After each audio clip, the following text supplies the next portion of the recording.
You're watching the Action Sports Jax 24/7 network. Now it's time for the Brent and Austen Show.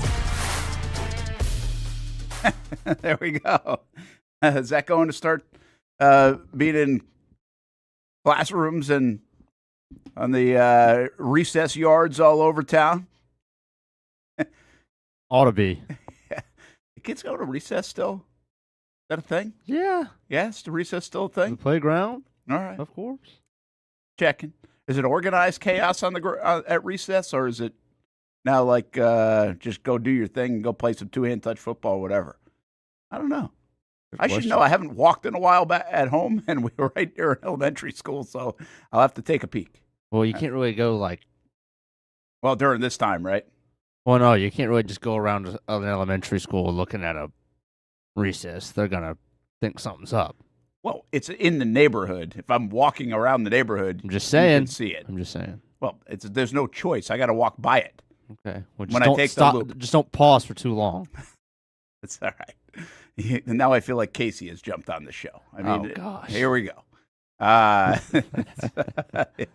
I like stats. You like stats? Some people don't like stats or don't like numbers, right? A lot of people are turned off by numbers. One of my first jobs I ever had, like one of the first times I was ever on TV, I'm like, I like stats, like box scores, all that stuff. And I like read a couple of stats in the first like 12 seconds on camera. And my boss is like, They don't do that. Yeah, don't do that. Like people hate math. People hate numbers. They don't understand what you just said, you know? And I was like, okay. Now I'm probably still guilty of it all these years later, but it always stuck with me too. And but I like numbers. Now I don't understand half these bar graphs and crap like that that's out. Like or whatever graphs. I don't even know what they're called graphs. Steph would be mad at me right now. But I don't get all that. Like I really don't know what half these numbers mean. That's why we have Daniel Griffiths do his thing. That's right. I mean, it's literally why we have, and he does a nice job. I'm just saying, it's like, I don't want that even in my mind. I don't want to learn it. I don't know. So do you like stats is the question? To a degree. I mean, I'm not going to go crazy with the numbers either, but I like a good stat here and there. Well, I mean, I like stats like trends. Let's just say, I mean, forget the winning streak one, but the Jags winning 6 games at home for the first time since 2007. Like those are great nuggets, right? It tells you the story a little bit. But then there's like, right now, my point of this is, on my timeline, I've got stats all over the place, and they're kind of fun to look at for the Jags. Like this is from, I don't know how this stuff pops up. All right, but this is from some dude named Wyatt Miller. He says, since their Week 8 bye, this Rams offense hasn't just been good, it's been otherworldly. There are 16 stats on this table. The Rams lead the league in 8 of them. So this whole chart I'm looking at is like a lot of numbers, and it's color-coded in green. Heavier dose of green means you're really good. Lighter dose of green means you're pretty good. White means you're average, I'm assuming, and then you got your reds, which aren't good. Well, he's right. The Rams are at the top. They're averaging 35 points a game since the Week 8 bye, and their numbers are really strong. Number 2, the Jacksonville Jaguars, 32.9, and they've got some strong numbers. So I'm like, hey, this is fun, right? Those are fun numbers. So I got that on my timeline right now. And then I walk right into chance to make the playoffs as of now. 99% Denver, Jacksonville, New England, Buffalo. Then I walk into, oh, buddy, from Jonathan Jones. Do I have some playoff scenarios for you? Well, the Jags have some playoff scenarios this week. Jacksonville win, Indianapolis loss or tie, Jacksonville's in. Jacksonville win, plus a Houston loss or tie, Jacksonville's in. Jacksonville tie, Indy loss, Jacksonville's in. Jacksonville tie, Indy tie, Houston loss, Jacksonville's in. We got a chance to clinch this weekend. That's right. Might have to wait until Monday night, though, because the Colts are playing on Monday night. Fun stuff. They're playing San Francisco. That's right. And we're going to get into some of the stats a little bit later, like not those kind, but the more normal ones. And it's part of the topic today because you brought this up in a text about Travis Etienne and what he's doing. And it's like, all right, well, what Travis Etienne's doing looks really, really good. But it's not, in that text or tweet's words, otherworldly. It's not like he's having an MVP season. It's not like he's threatening 2,000 yards. But when you add it up in the next 3 weeks, if he continues at least on this trend, he will have a very good chance to approach 1,500 scrimmage yards, right? Have a career year in touchdowns. But not all the numbers add up. And what I find interesting about that is because on the strength of the last 6-7 weeks, really the last few weeks, Trevor Lawrence's numbers are starting to take shape. But they're not going to tell the story of, oh, my gosh, look at Trevor. If you're a Trevor defender, you're not going to be able to say at the end of this year, no matter how it goes the next 3 weeks, you're not going to be able to say, wow, look at his numbers. He was top 5 in this, top 5 in this, top 7 in this, top 8 in this. Like, it's not going, like, that ain't happening. Like, you can't switch the numbers enough. He could have 3 straight games like he just had against the Jets, and it still won't change some of that. And my point in all that, and I've said this a little bit, it's like it's just not a stat year for maybe anybody on the Jags outside of Devin Lloyd. Yeah. And yet, the Jags have 10 wins. They found a way. And what you would say is like, hey, maybe that's a little bit fluky then, right? I mean, the turnovers certainly are up there. They've got, what do I have now, 26, 27 of them, which I think is second in the league. I think Chicago has 30 of them. So that's a lot. That is a lot. But I also think, like, they are just a good football team that isn't crazy on the numbers. I mean, listen, Jamar Chase ain't going to the playoffs, and his numbers are ridiculous right now, I think. I just saw a chart that said they were. So it's pretty wild that in this season, while I know everybody's voting Pro Bowl and wants people Pro Bowl, like statistically, you don't look at a box score or the league leaders and, well, like, that dude's got to go to the Pro Bowl. Yeah, nobody on the Jags other than Lloyd. That's what I'm saying. And now, listen, I think Etienne's getting there. I mean, he's going to have over 1,000 yards, and you have a dozen touchdowns. That's pretty good. I don't know what – I mean, if he gets over 15 touchdowns as a back, like that's unbelievably good, I'm pretty sure, for you fantasy people. It was like Jamal Williams a couple years ago had 17 of them, right, or 18 that was or something. Crazy. Like, that was crazy, and all from, like, the 2-yard line. Yeah. But, yeah, I mean, those numbers are really good. So – I don't know if you're a numbers person. I kind of am. But I also think this is an unbelievable indication this year that the stats do not tell the full story. They really don't. And they're getting better for the Jags because of the numbers they're putting up. But they don't tell the full story. And to that point, I think on the opposite side of it is, hey, they're averaging 33 a game.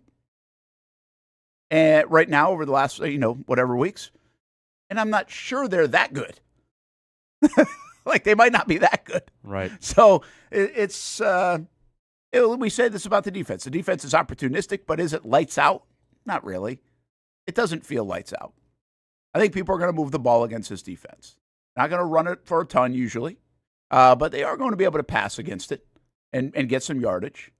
And then the question is, can they get in the end zone without turning it over? Like, that's really the thing. And it's not a bad defense by saying that. It's just that it's not Houston's defense. Quite frankly, it's probably not Denver's defense. But it's a good defense.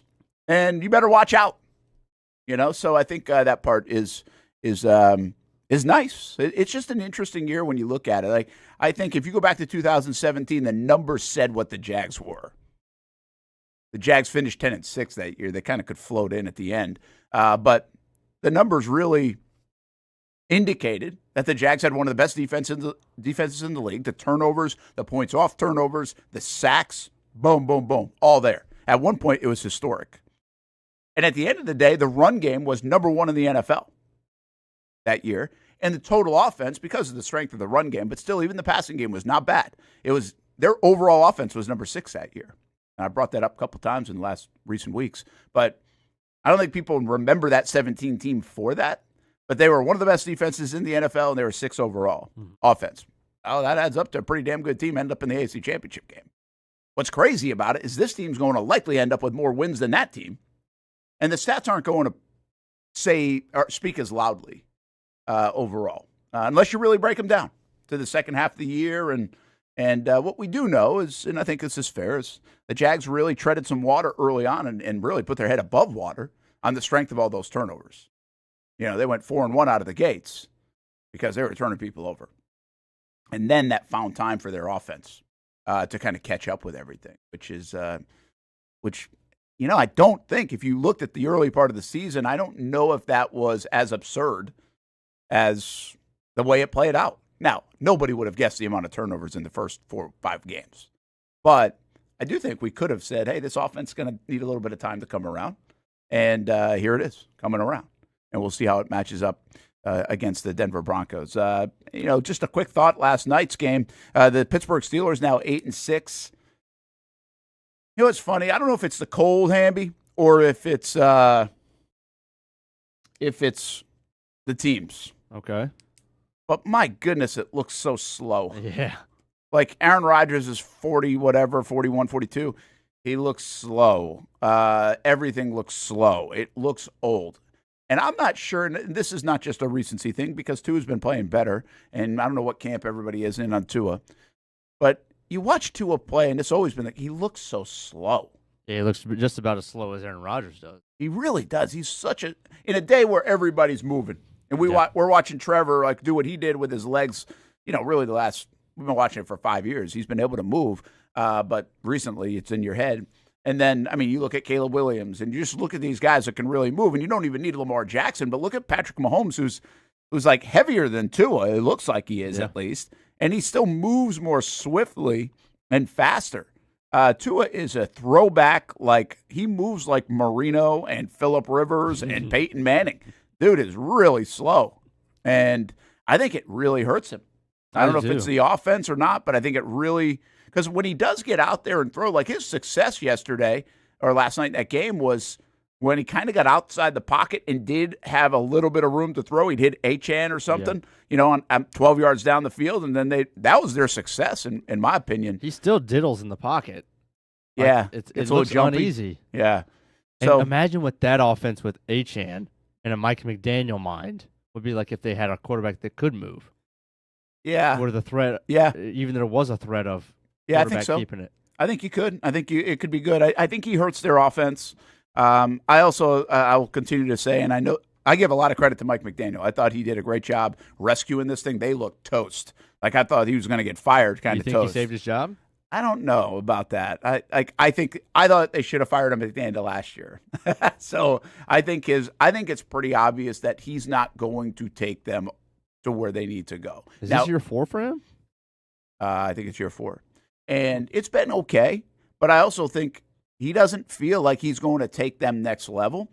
Now, is that more organizationally? I don't know. I don't cover the Dolphins. I'm just saying I think he's been a bit overrated, and I like him. I think he's an interesting guy, but I think he's overrated, and I think it is what it is. One of my problems with him has been I go all the way back to that playoff game, man, and I thought he just mismanaged clock. I thought he looked confused on the sideline. I think he didn't do that well. Well, did you see the end of the game yesterday? I don't know if anybody had money on it or anything, but they got to delay a game in the fourth quarter down 2 or 3 scores. What are you doing? I didn't know. I was trying to figure out, because sometimes, coaches are like, well, I don't want to we're down. We're lost this game. Mm-hmm. So do you not just want to get people hurt? Or are you just kind of running your stuff normal? But it didn't feel like they should be. Once they scored or whatever else, hey, give it a shot. But I think that's been a common thing for him. And I think it's pretty obvious that Tua you can win some games with. You better really, really, really be good around him like they were when he threw all over the yard. And I just don't think it's going to happen long term. And listen, I know these stories are here on Trevor Lawrence throughout the course of the year, or others, when people still will say right now. Right now it's hard to say it, but people will still be like, yeah, whatever, this is just a blip and he's not the guy and blah, blah, blah, blah, blah. That's fine. I think it's pretty apparent if you watch a game, in this day and age of football, from an arm strength thing to a speed thing, it just doesn't look like it's ever going to work in a big-time way with Tua at quarterback. And it's crazy that he was compared to Trevor quite a bit in the last 2 years. Kind of same on the same echelon together. Because of their inconsistencies and their dollars. I know, but you just watch the two play, and even when Trevor's not playing great, it just looks so much more like an NFL quarterback than Tua does. Tua does look gimmicky at times, and the ball floats, and he doesn't have NFL arm strength, and he doesn't have NFL mobility. And then you wonder if he has NFL-type processing, because you have to be elite at that if you're not elite at the other things, and, well, you don't really see that either. So even when the going wasn't great for Trevor Lawrence, you still see the NFL arm talent off the charts, the mobility off the charts, and the makeup, the athleticism off the charts. And the last thing to come is just accuracy and processing. And over the last month, he's done that just about as good as anybody. But just the fact that he was compared to Tua for a long time kind of always made me annoyed. Reese with maybe one of the best messages, comments ever. My lady was one of those Trevor haters. Haven't heard a peep out of her in weeks. She even posting his highlights to her Insta story. That's tremendous. That's awesome. I love that. That is fantastic. We all know him. Yeah. Oh, we know him. We all know him. We got a couple of. I give credit for posting the highlights. I got respect for people. Yeah, and this isn't it. Listen, I think deep down, even the Trevor discoursers are hoping that this is what it is. Of course. Right? I do think that. But I also think we live in a world where they don't mind telling you, I told you so, too, at some point. And, right. in the way the NFL works, you can do that week to week. Now, what you hope is Trevor, this is what we said yesterday, it's like Trevor gets to a point where it's like, okay, he's played a lot of good games well, and even his bad game, the floor is still pretty high, and it's still a good game for him, but others drop passes or whatever. It just didn't work out. They got outplayed. And yeah, you probably come back to the quarterback a little bit, but you get to the point where it's like, I'll give you an example because I saw this one today. Everything's popping up. Joe Burrow, I think, is 17-15 in his last 3 seasons. 17-15 in his last 3 seasons. And so, but you don't think about that, and you're like, well, that's not Joe Burrow's fault. And you might be right. Like, it's not Joe Burrow's fault. Their defense has been terrible. They've had their offensive line's still not good. Right. I get it. But he built that because he's throwing for all these yards, and he went to the Super Bowl in year 2. That's called equity. That's what I always say. It's called equity. Right. If you watch Josh Allen play football, he'll make 5-6 plays in a game that are like, what is he doing? Right? But he's built up so much equity, and he usually will make another 5 or 6 plays like, holy crap. Right? So that's, hey, we're going to talk stats today. Patrick Mahomes, 22 touchdowns, 11 picks this year. Through 14 games. Looks like, Trevor's got better numbers right now than that. They're right around the same. Nobody's comparing the two. I'm not trying to compare the two. I'm just saying that's called equity. Mm-hmm. When you have stuff go wrong, you built it up, and he's got plenty of it. So I think Trevor's got to get to the place where you can build equity. What that means, hey, keep going here, keep going next year. Maybe deliver who knows? Maybe this run, if you get to a Super Bowl, that's equity, boom, just like that. Oh, yeah. Right? So if it were to do something like that, I don't even like putting that coming out of my mouth right now. It just does feel weird. But who knows? It could happen. So that's how you build it.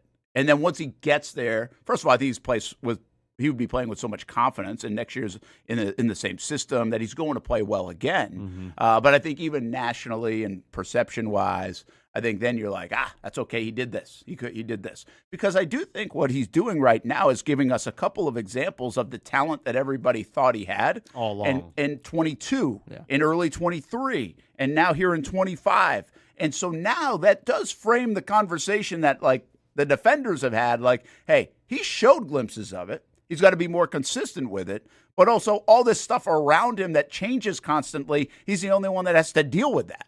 Other than Daniel Jones, who I've mentioned a couple other times this year. So, again, you can start to pivot the conversation a little bit, but it's not done yet. Right now, the Civil War ain't quite over. No, this is a 3 or 4 game stretch. The white flags have not been raised. This is really a 3 or 4 game stretch where it's really good. But I will give you a comp that Blake Bortles in December of 2017 had a stretch where he was playing some of the top 3 quarterback in the National Football League, right? So, and I'm not even trying, you know me, I'm a big Trevor guy, so I'm not trying to compare him to Blake. I think the key here is that Trevor also showed us in 22 and 23 that he can play like this. Yeah. Now, this is even better. I would say that because, well, he's a few years in the league. And maybe this offense is just better and everything else. But I think he has shown it. So just keep it rolling is the point. And again, I don't know how much all that matters in the grand scheme of things, but it would be nice to get to a place where you go out every day and you just expect not a 6-touchdown performance, but hey, this is going to be a 3-touchdown, 1 interception kind of day, and you're almost stunned if it doesn't go well throwing the football. And I think we can get there here in Jacksonville. Like, I have confidence that we can get there. And this is a great test, by the way. But this is also a test that, you could throw, I think, you could throw Josh Allen out there. You could throw Joe Burrow out there against this Denver defense, and it ain't going to be easy. Yeah. Because it's a good defense. Drake May might win the MVP. Throw him out there, this ain't going to be easy. So it is that kind of defense, but it also would be really cool if he can figure it out, keep playing well, and then you say, wow, look what he did against that kind of defense. Absolutely. And you think about, especially because they're the pass rush, right? I mean, the Jags have not dealt with that well all year, truthfully. A defensive line that has more than one guy. Obviously, they handled Max Crosby pretty well. They handled Chris Jones pretty well. But a defense like the Rams or the Seahawks that has multiple guys on the defensive line is particularly a great unit. The Jags did not fare well at all. So it would be just another box checked if you're able to play well against this kind of defense that's literally 1 through 7 deep on their depth chart. Feels like guys that can make an impact on the game. Not just Benito, not just Allen. The Texans pass rush is Duval TV in the chat. Like, Trevor didn't play great, but he also never really plays great against the Texans. And I almost put more on the secondary of the Texans and credit them than I do the offensive line or the defensive line. I know Daniel Hunter ate that day. I know Will Anderson played great, but I looked at more Stingley and Lassiter as, man, they own the game. Well, they're good at all 3 levels. They are. Because you don't like Al-Shaair, but he's a good player. Right. Right, so now, I mean, Surtain obviously is going to play, which is big, but just thinking about the defensive line, you're riding hot with Cole. You're running hot with Cole Van Landen. You're running hot with all 5 offense. I mean, they didn't allow a sack last week. They've had a couple of games like that recently. And if Trevor can play well and escape the pocket and just look comfortable, I think in the first quarter will be a big teller in this one. And I know we're kind of already breaking down the game a little early. Well, that's fun, yeah. But just the comfortability and not just when the ball gets snapped, as in less than 5 seconds on the play clock. Yeah, I think this Denver, I don't think you're going to be comfortable against Denver. I watched a little bit of that game with Love, and they had 26 points. I don't know how they got to the 26 points because I didn't see that part, but I saw Josh the end. was making a circus catch in the end zone. Like 6-7 minutes when it was go time, it was uncomfortable for Love. Their receivers were bottled up, it looked like. Obviously, they had Watson out of the game. So, yeah, I think this is a great chess match, too, now, because Cohen's been awesome. He's been very good. He's getting a lot of praise and a lot of love, too, and he should be. But I do think this is a chess match where you've got to design some things. Like, you can't just hope that your guys are better, because I don't know if it's hard to say that Jags offensive line is going to be better than this Denver front. It's hard to say that even the Jags receivers will be better than the secondary of the Broncos. So I'm really interested to see what Surtain does. Does he go follow Brian Thomas Jr. and take him away? Does he try to take a little bit of Jacoby Myers away because he's the engine? Do you even need to do that? Do you follow it all? Do you just play? Like, it'll be interesting to see how they treat it, to see what they can do and maybe try to create a blueprint on how to slow down the Jaguars offense right now. But yeah, I mean, listen, if the Rams, who I just talked about, played the Broncos right now, I would suggest it's going to be tough sledding for even the Rams offense with Puka Nacua and Matthew Stafford. It's a really good defense. So if the Jags can come up big and play well and figure out a way to win, man, hats off to them. That's going to gain a lot of respect around the National Football League. They have had 7 games in a row with 25-plus points. I would think this is a game that streak could come to an end. That means the defense has to do its job to at least keep the team in the game, give them a chance to win. But this feels way more 24-20 than it does 34-30 in this football game in Denver. I think that's the way it needs to kind of be. And the Jags defense is going to have to play a big role in this game against Bo Nix. Both quarterbacks coming in playing really well. You mentioned all that. What about the run game? Because The run game changed a little bit for the Jags. I mean, slightly, and so did the kick return game because of the injury news to Tuten. Let's get to that when we come back. Brent and Austen show. Austin's on his way out to Vegas. He'll visit with us tomorrow, probably for a bit. He's got some testing to do out there for his next fight, and then be back later in the week. Brent Martineau, Jason Hamby. Yeah, we keep talking about the Jags. We do talk a little bit about ETN and that number and that yards per carry. Is that a problem? But also I translate that to Trevor's a little bit, and we'll talk a little bit more about it. The Chiefs, everybody loving the Chiefs dynasty being over, but is it over if you just miss 1 year? The Patriots went on another run. Can the Chiefs figure out that as well? We will take a look at the big games coming up on Friday and Saturday. Heck of a football weekend. I mean, it starts on Thursday night, you get the Rams and Seahawks, and I don't usually care about a Thursday night game. Rams and Seahawks kick off a hell of a weekend of football right here around the holiday time. And Liam Coen a little annoyed, but handled it well in his presser yesterday. We'll be right back here on the Action Sports Jax 24/7 Network. Hi, I'm Greg Mackey from Cycles of Jacksonville. Whether you're looking for a side-by-side, ATV, motorcycle, or scooter, we have what you need. Get a Moto Guzzi Stone Corsa for just $235 a month, or a Triumph Trident for as low as $207 a month, or the popular Honda Rebel 1100 DCT starting at a low $204 a month. Stop by and choose your adventure from all of our great brands, only at Cycles of Jacksonville on Atlantic Boulevard. Family owned and operated since 1983. Hello, I'm Kenny Lay of Kenny Lay & Associates. Since 2003, our firm has fought exclusively for the rights of men in family law. Divorce, modification of child support, alimony, custody, and more, all for men. A father is vitally important to a child's life, and being a man is not a reason to pay more in child support or alimony. I'm a single father. I get it. If you have a divorce or other family law issue, contact Kenny Lay & Associates at divorcemenonly.com. We've been telling you about the Action Sports Jax 24/7 network for over a year now. How to find it, what to see. Simply put, it's TV online. Local sports content all day, every day. Just like this. Did you always want to make history? Like, think that big, or just say, hey, I want to play in the NFL? I always say I wanted to play in the NFL. Cuts it back to her left side, takes a shot, and into the back of the net. Oh, what a pass. Oh, my goodness. What a pass. Say he doesn't make a tackle, you still feel like his presence is felt in every single play. I did have a sense that they wanted to be bold, that they wanted to make a splash.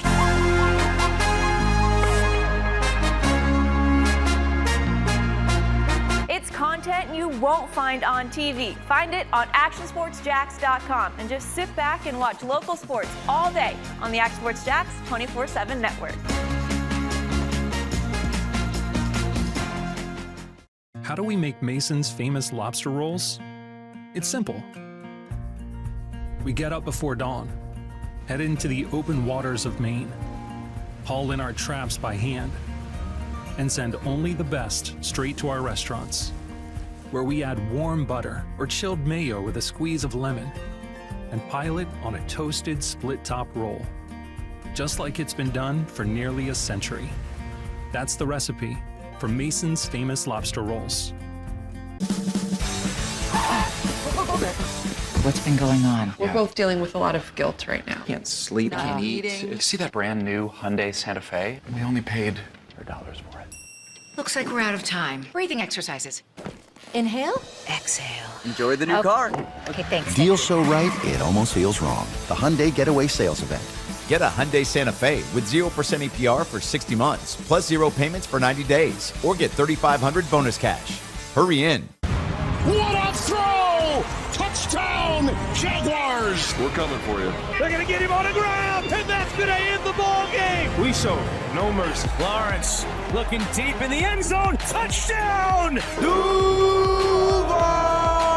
ETN is going to take it all the way! Right here on CBS 47. CBS 47. Right here. Your official station of the Jacksonville Jaguars. And the Jaguars strike first. Go Jags.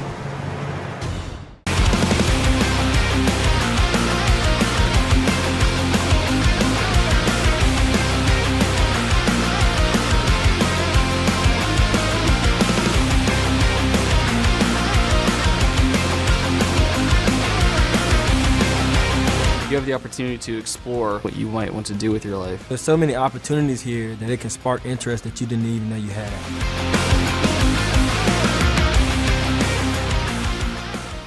Baker's Sports. It's a hometown business filled with hometown people trying to make you feel right at home. Chris Conley, Jacksonville University. Walker Wright, class of 2018, West Nassau High School. Michael Young, Fletcher High School. Baker's Sports started in a grassroots way and now outfits much of the Southeast. Samuel Coffrin, Paxton School for Advanced Studies. High school sports, travel sports, youth sports of all kinds. They are a one-stop shop carrying Nike, Adidas, Under Armour brands, and more. Vincent Caldes, Oak Leaf High School. Tony Mazzio, Sandwood High School, class of 2002.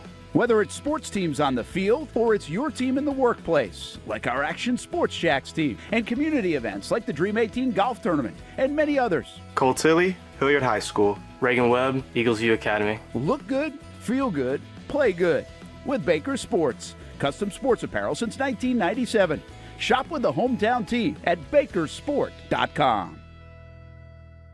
Welcome back to the Brent and Austen Show, streaming on the Action Sports Jacks 24/7 network. Ah, yeah, look at this. Another one of these charts. I like all these numbers. Big numbers. Big numbers guy. So this is wild. And this is what I've been trying to tell people. The Jags are, man, they are in a spot right now where just about anything can happen except for the 4 seed. Like, they literally can miss the playoffs still, which is highly unlikely. It's like 1%, which is about the same percent, actually, as getting a 4 seed. So we'll put it in that department. I mean, they're just about a lock to make the playoffs, knock on wood. And they're sitting in that 3 spot right now, so that's the most likely scenario. And even that, to me, is interesting that that's the most likely scenario. But then you look at Houston, and they're more favored to have that spot than the Jags. Right. Which means they are favored, I would say, to win out while the Jags would lose to Denver. And that's real. Like, that is a real possibility. I mean, I think this thing looks a whole lot different and maybe not scary different, but I think it really looks a whole lot different late Monday night if 3 things happen. The Jags lose to Denver, which, come on, is reasonable. And Houston beats the Raiders, which is going to happen. And then the Colts somehow find a way to beat the Niners, which I don't think is going to happen, but you never know. So, especially the way they performed against Seattle. And I don't think the Niners are as good as Seattle. And they got them at home instead of on the road.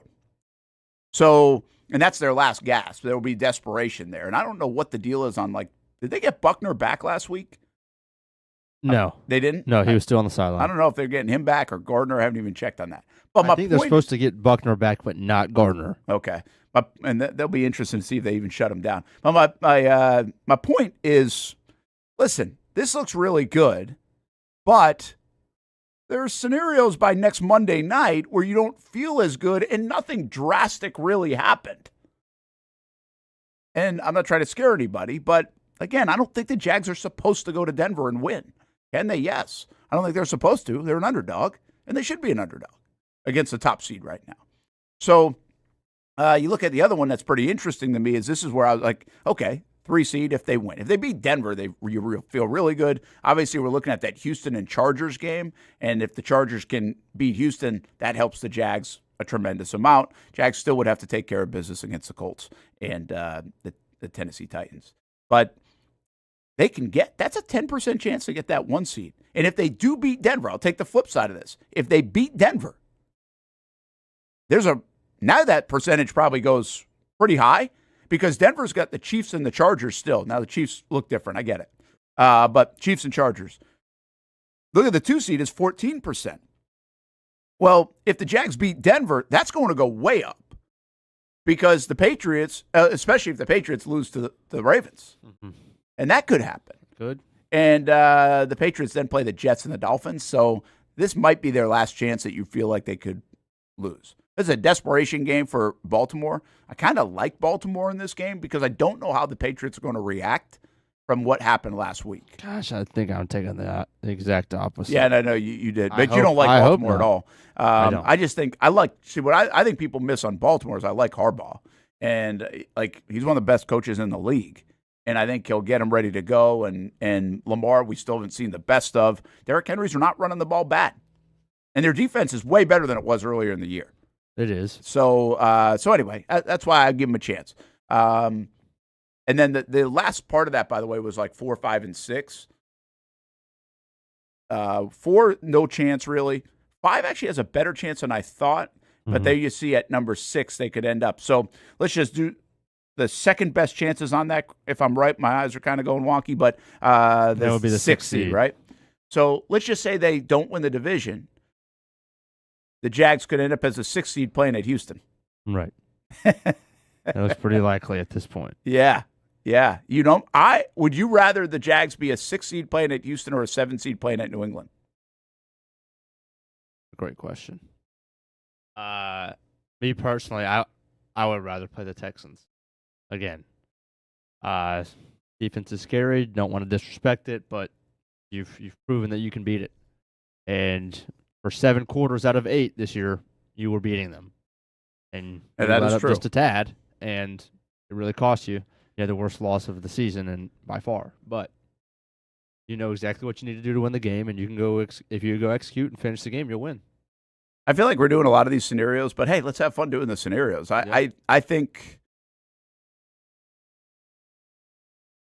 I would probably rather play New England, but I understand why people don't. I think what you've explained actually the last couple of days, you've turned me a little bit on it to be like, you're right.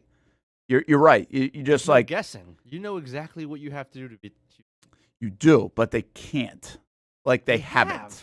Well, they've won once, and like go look at the numbers. Like the numbers. Again, Houston's a scary team because two things are going to happen. You know it's going to be 17-13 at best, 20-17. If your defense doesn't show up, you're screwed.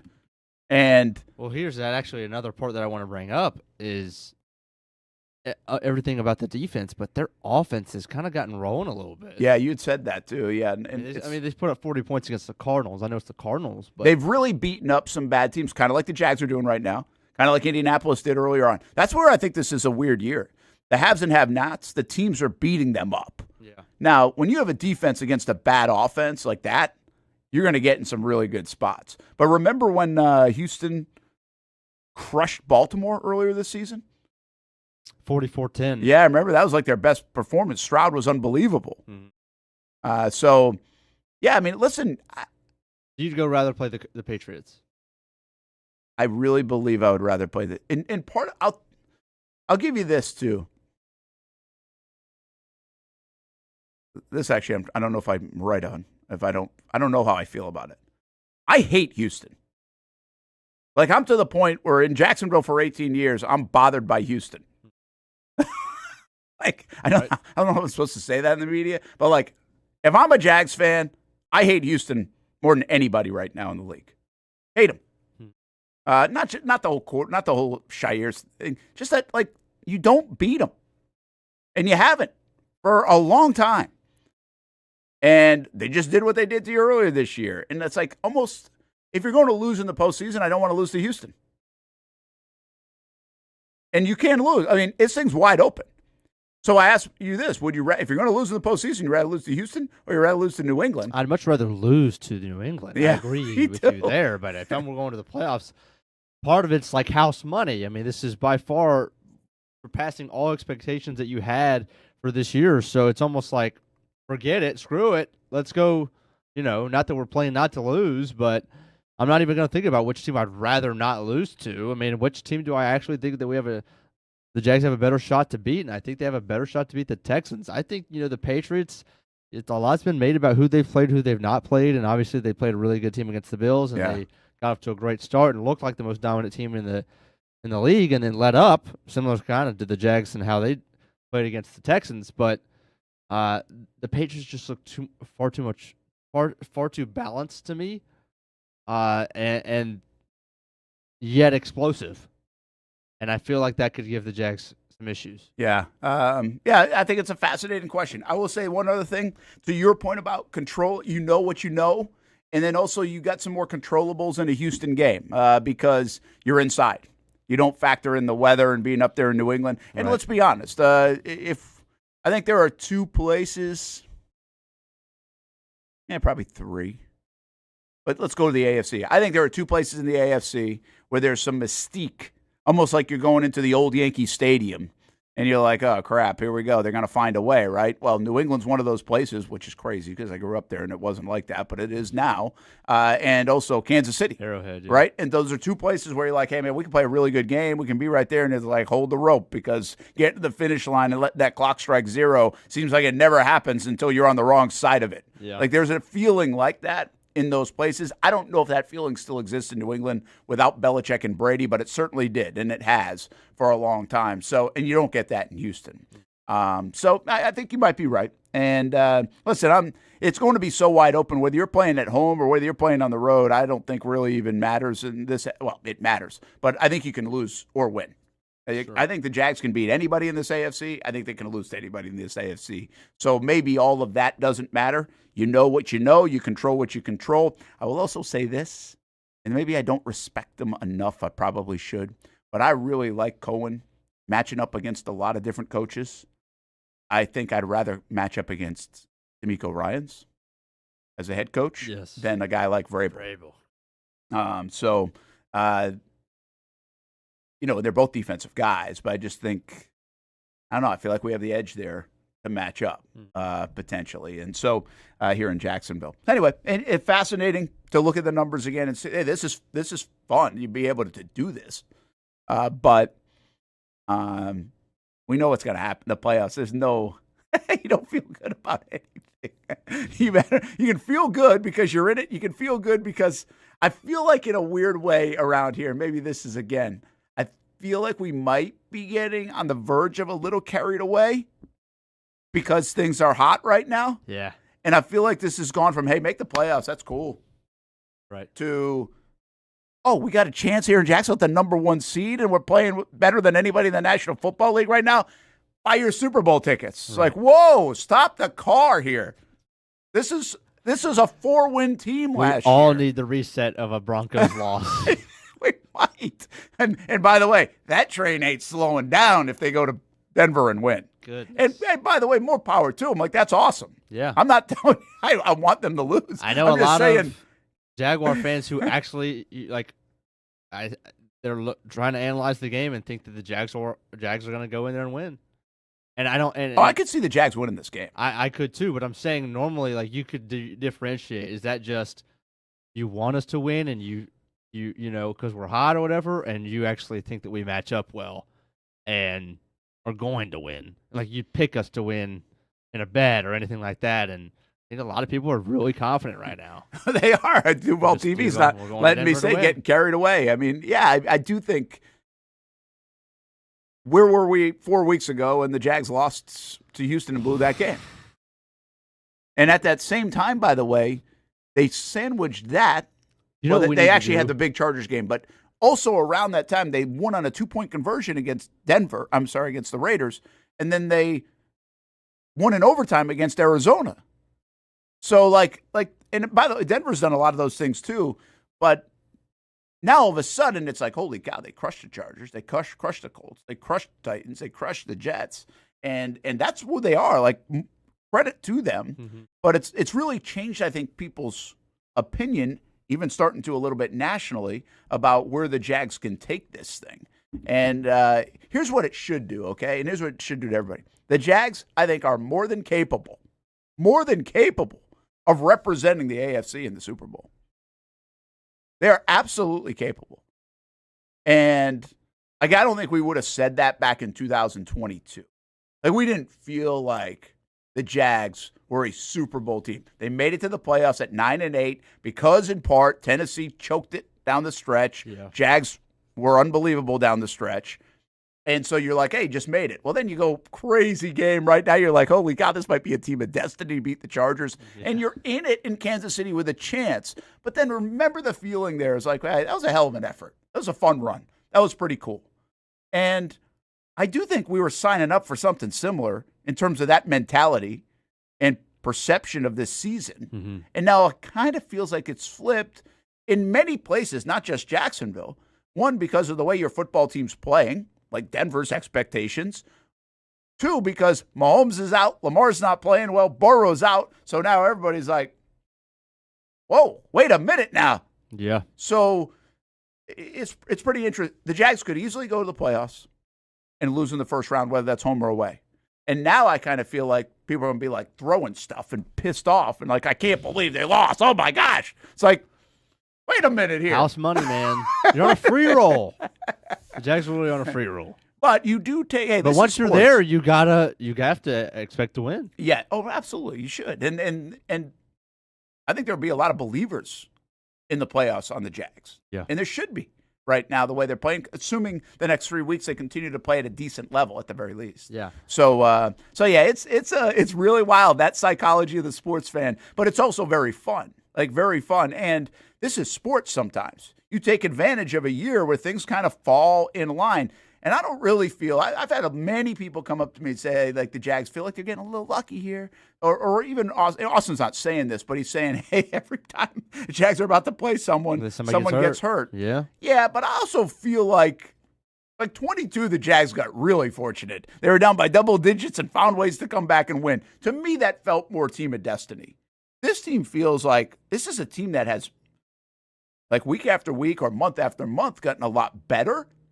And is a pretty damn good football team overall, and not really winning because of luck or just like, oh, that's fortuitous or this is a team of destiny. I don't feel that way. I feel like it's a pretty good football team maturing and blossoming at the right time, which is what every team would sign up for in the National Football League. But we'll see if I feel the same way in a few weeks.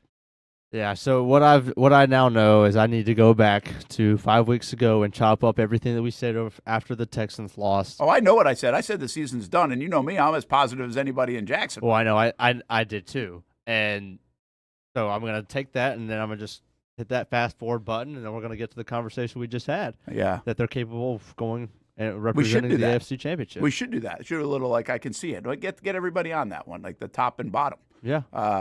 Little thing for a reel. That will look good. By the way, I did play this, patting myself on the back the other night on Action Sports Jack's Primetime. Oh, I did see this. Yeah, you didn't want to bring this up, though, huh? You didn't want to bring this? Nope. Because when I was in Arizona, you did, and we did our Fight for the Fedora picks, this was Arizona. They had just beaten the Chargers.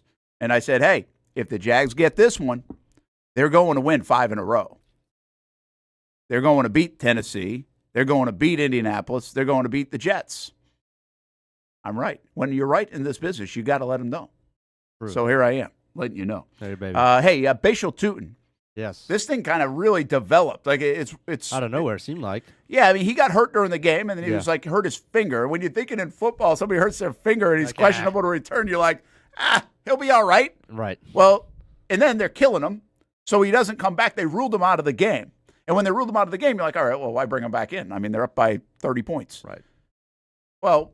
Now it comes out basically that he's having surgery and going to miss the next few weeks. We'll see if he gets back. Thinks he can get back by the playoffs. The Jags haven't commented on this, so we'll see. These are some of the reports. And now you lose a back. And what's interesting here is you're like, well, listen, I mean, guys are going to get hurt. Is it the end of the world? Probably not. Jags are going to have to manage it. But I don't know. This one hit me a little bit different. I'm not going to lie. I was like, hey, wait a minute. I like this 1-2 punch. I like what I just saw with my favorite 21 pony personnel and the use of the backs, right? I like the fact that I think LeQuint Allen, who was our guest last night on Jags Report Live, I love this dude now, but I also like the fact that there's a role for him, and he's really good at that role. Right. I don't know when you ask him to jump back in and now 5 or 6 carries or whatever else, like, I don't know how that is. Like, I really don't know. We've seen him in mop-up duty carry the football, sure, but we really haven't seen him when it really, really counts. I've got confidence in him. But then what does that do to the domino effect beyond that? What does that do for special teams and other things? Because it'll be interesting to see if they put him out there. Without Tuten in the kick return game, will they put LeQuint Allen back there, which they've had? Because what if he gets hurt? Like a lot of times you won't put those guys back there because you're afraid from a depth chart standpoint. So does that mean De'Ami Brown could be kick returning? Do you bring in Austen Trammell up? All those things. The other fascinating move here is that Cody Schrader gets picked up by the Broncos. That one hurts a little bit. And this to me, now this is gamesmanship. Yeah. This is what I said yesterday. And I don't know this, but I'm going to say this is what I think it is. I don't think the Denver Broncos were that interested in Cody Schrader. I think this was, they saw Tuten's out. They went and picked him up.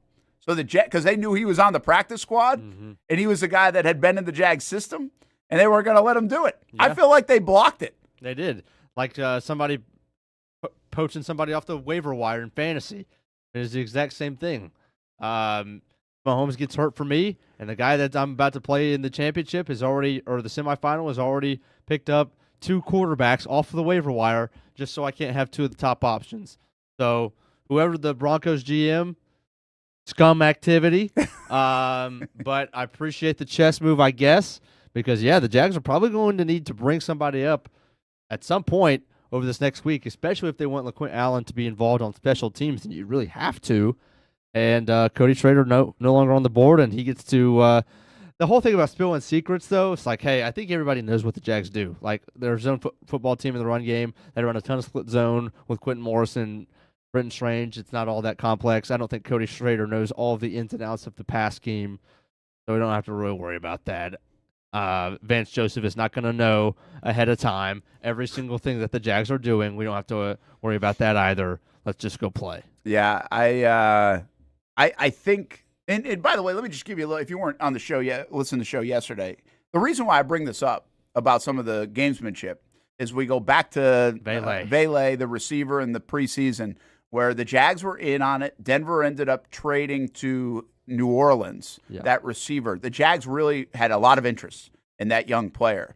And then on top of it, Sean Payton came out and said, like, Jacksonville's name, and Jags behind closed doors were not happy that they outed them as one of the teams that were interested, because then it kind of made potentially the price go up for looking at another receiver, potentially Tim Patrick, right? Which is who they end up getting instead, which has worked out just fine. But I think the whole Vele one was he's a young guy that they think they can develop and keep his rights around. Tim Patrick was more on the older side of things, going to cost a little bit more money. So anyway, it made a little sense. So I don't know what kind of conversations took place. Like, I don't know what goes on. I don't know if there's a phone call that gets made. Like, hey, what the hell are you guys doing? Like, I don't know if the league does that. I don't know if, like, Cohen or Gladstone or Baselli pick up the phone and call the Broncos, be like, what the hell you get our name out of your mouth? Yeah.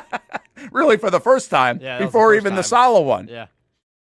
And so if that happened, if that bubbled a little bit, I'm just fascinated now, because then they go maybe pick up Schrader, who was on the Jags practice squad, then got picked up by who? Houston? I think it was Houston, maybe? Somebody else. Because it was originally the Rams to start the year. Yeah, Rams to Jacksonville. He'd been on the Jags for a bit. Yeah. Recently got released, and then now released by whoever he was on next. I think it was Houston. And now Denver just picks him up yesterday at the same time Tuten is. So I feel like this was gamesmanship. Yeah. And I wonder if there's – I suggested yesterday, I think there might be a little fuel to the fire here for Cohen. I don't know if that trickles down for the team. We'll see. But maybe a little extra film rep and a little few surprises on offense for Cohen. And he's got that in him, and I like that. He's got that edge, right? Duval TV says Colin Saunders getting ejected. Did you see the Colin Saunders tweet? Yeah, that was weird. That was a weird tweet. What was it, like winning is the best cologne? Can't wait to say stuff in like a month after the season? Yeah. So it sounded like he was talking about the Jags, because Jags fans were all over him, which I also thought was a little goofy. I don't understand why Jags fans were all over Colin Saunders. Yeah, I mean, like, what did he do? Yeah. That was kind of weird. It was a little aggressive. But he got ejected for like nothing. He probably shouldn't have got ejected in that game. And so anyway, I don't understand all that back and forth. But then he basically was like, "Yeah, wait until you." There's a lot of stuff going on behind the scenes in Jacksonville. Is what he insinuated. I haven't heard anything of that. Right. Like, I haven't heard any of that. So I don't know what he's talking about. Jags probably make a corresponding move running back wise. I got to get somebody else up here in some way, shape, or form. I did suggest Maurice Jones-Drew come out of retirement, just like the Colts are bringing back old guys. Maybe Freddie T. He looks great, Freddie T. Maybe he can handle it. But I don't know what the Jags are going to do. They obviously now will lead on ETN. MJD said no shot. Yeah, he did say no shot. ETN will now, and this is what I do feel pretty good about, Hamby, and I'm going to look this up. But ETN, you want to ride him right now anyway. They've been riding him a little bit more. They've also been throwing the football quite a bit. Well, yeah. So he is not. He's not like average-wise doing anything. Well, he's not average-wise doing anything, but he also isn't like in a bad spot, I think, from a workload standpoint at this point of the season. That's what I start to wonder about. And you got to lean on him a little bit in a game like this against the Broncos. I think he's still healthy enough. He did look like he went out with a shoulder for a moment, came back in the other day. But now this is almost like an Indy situation. This feels very paramount that he stays healthy over the next few weeks. Right. Because you can't get beat up too much in that room. Yeah, when we look at the Jaguars running back room, obviously now that Tuten is out for a couple of weeks, you look at ETN and you're like, well, the Jags, multiple things can be true. Number one, opposing defenses have stacked the ever-loving box against the Jags and forced them to throw. And that's almost what's led to Trevor's success, the entire offense's success. Everybody's talking about Jacoby Myers on the in-breaking routes, all that stuff. It's been there, right? I mean, especially with the Jets, their linebackers are, getting sucked up in the offensive line, and they're triggering downhill, and everything underneath or right behind them is open. That's been the case for 3 weeks. Opposing defense is putting 8 in the box. Trevor making them pay. Jags offense have been on fire. So you don't really want to complain about it.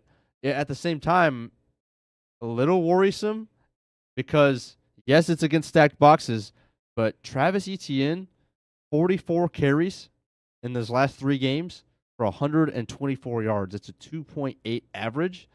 Not good. And he was averaging, obviously, 4+ for the large part of the season. But 12 carries for 28 yards against Tennessee for 2.3, 20 for 74, 3.7 against the Colts, and then 12 carries for just 32 yards against the Jets. Again, game script, backed box, all that stuff. He's been playing unbelievably. But is it the same push from the offensive line through in between the tackles that you got at the beginning of the season? I don't think so. I think their successful runs in the last 2 weeks, especially against the Colts, were outside. So I want to see. You're going to have to run the football against the Broncos. Yeah, they will. Because they have a much better secondary. And I think they have a much better linebacking core as well. No disrespect to Quincy Williams for the Jets. However, 2.8 is not going to cut it. You got to get to that 4-yard mark per carry.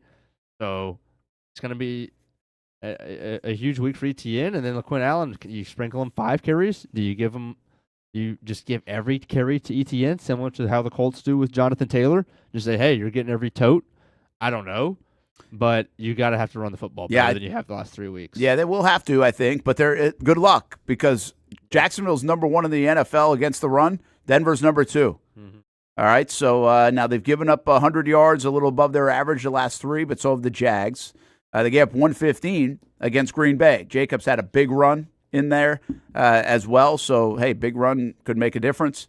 And, the Jags in Denver, I don't know if anybody's going to be able to run the ball. And it's also interesting because it features R.J. Harvey. Obviously, Tuten misses, but Jags were very interested in R.J. Harvey, and he's had a nice season. And I think he has 12 touchdowns. Does he have 12, huh? I think so. Yeah, so he's been good.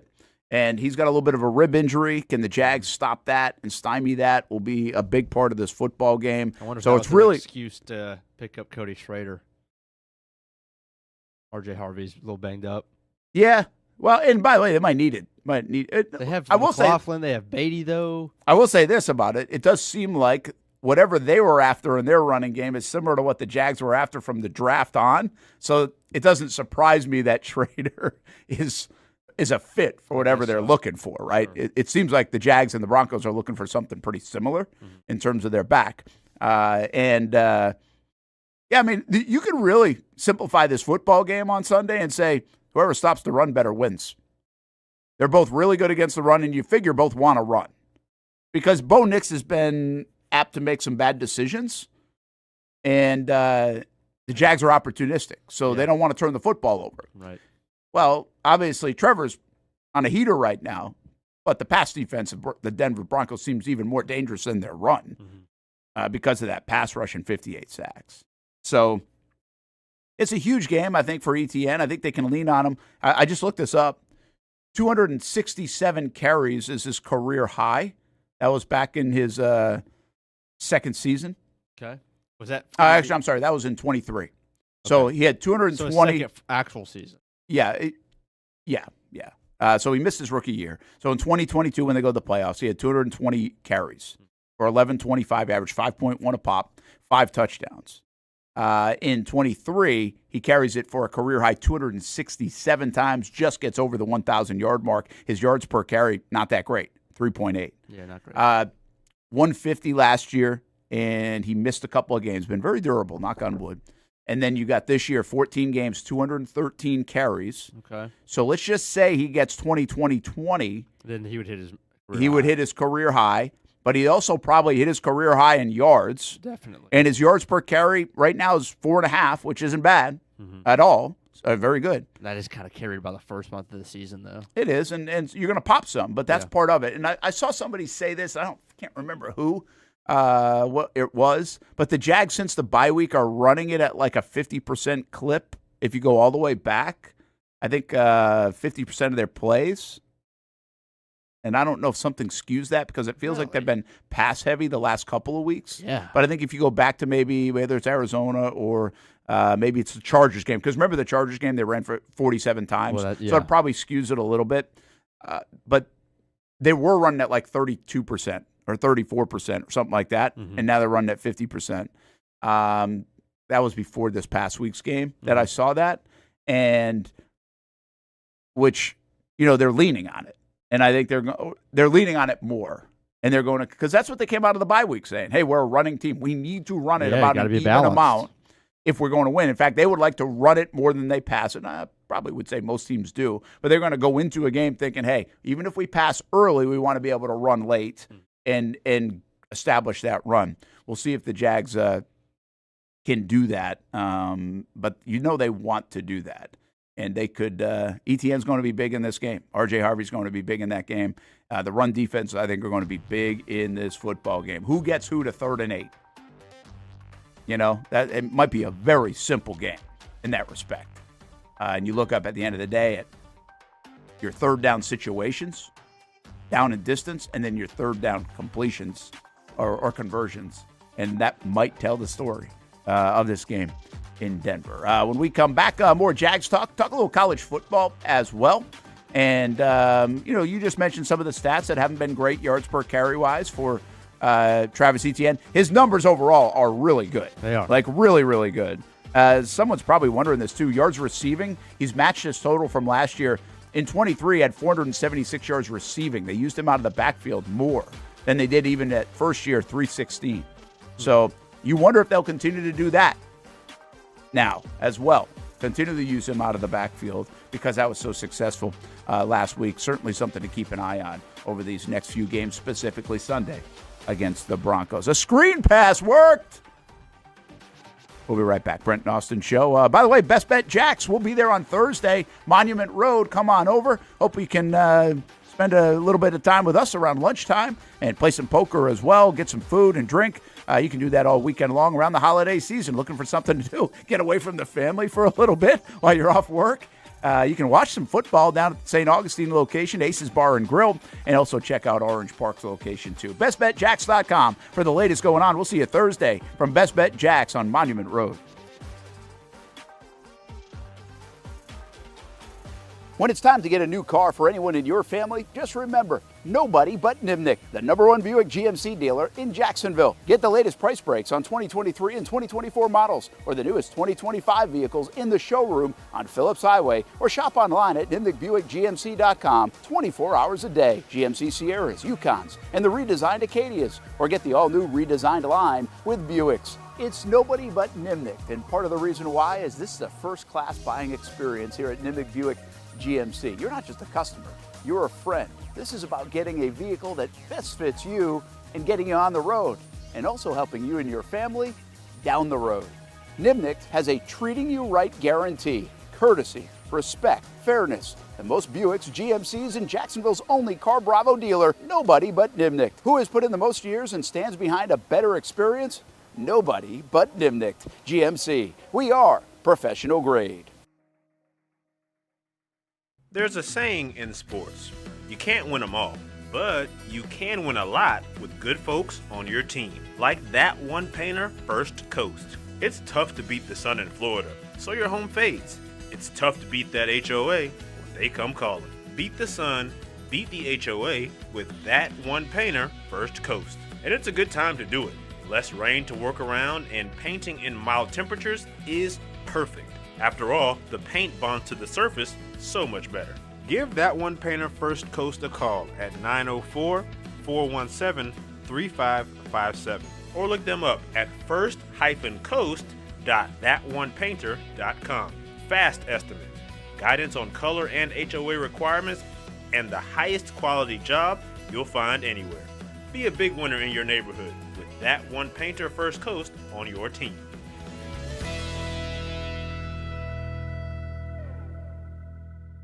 It's one of the hot spots in the area. Welcome you to String Sports Brewery out at the beach. Big crowd on hand tonight. The fans are here. And now, the newest hot spot at the beach is open. String Sports Brewery in Jax Beach has opened its doors with rave reviews. We're going to be fans forever. Cozy up to the bar. Grab a seat in the sports-themed restaurant, or grab a seat outside and feel that breeze coming off the beach as the weather warms. Just like the original location in Springfield, try the popular beer menu and come for lunch or dinner too, because the food is fantastic. We got a special guest in the house. He's happy. He's feeling good. He's Trayvon Walker. It's where we hosted Jags Report Live in the football season, and the String Sports Brewery staff can't wait to host you. Hey, welcome back here to String Sports Brewery. And if you haven't checked out the new location in Jax Beach, you got to do it. String Sports Brewery, now with 2 locations in Springfield and now open in Jax Beach on Penman Road. Hi, I'm Greg Mackey from Cycles of Jacksonville. Whether you're looking for a side-by-side, ATV, motorcycle, or scooter, Honda has what you need. The Honda Talon. Ultimate performance meets family-friendly fun. Prices starting at $363 a month. Or the sporty Honda CBR 650 starting at an affordable $204 a month. Stop by and choose your adventure from a full line of Honda products. Only at Cycles of Jacksonville on Atlantic Boulevard. Family owned and operated since 1983. Hello, I'm Kenny Lay of Kenny Lay & Associates. Since 2003, our firm has fought exclusively for the rights of men in family law.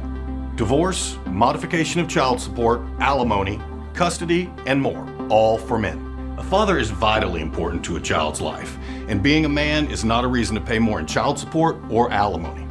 I'm a single father. I get it. If you have a divorce or other family law issue, contact Kenny Lay & Associates at divorcemenonly.com.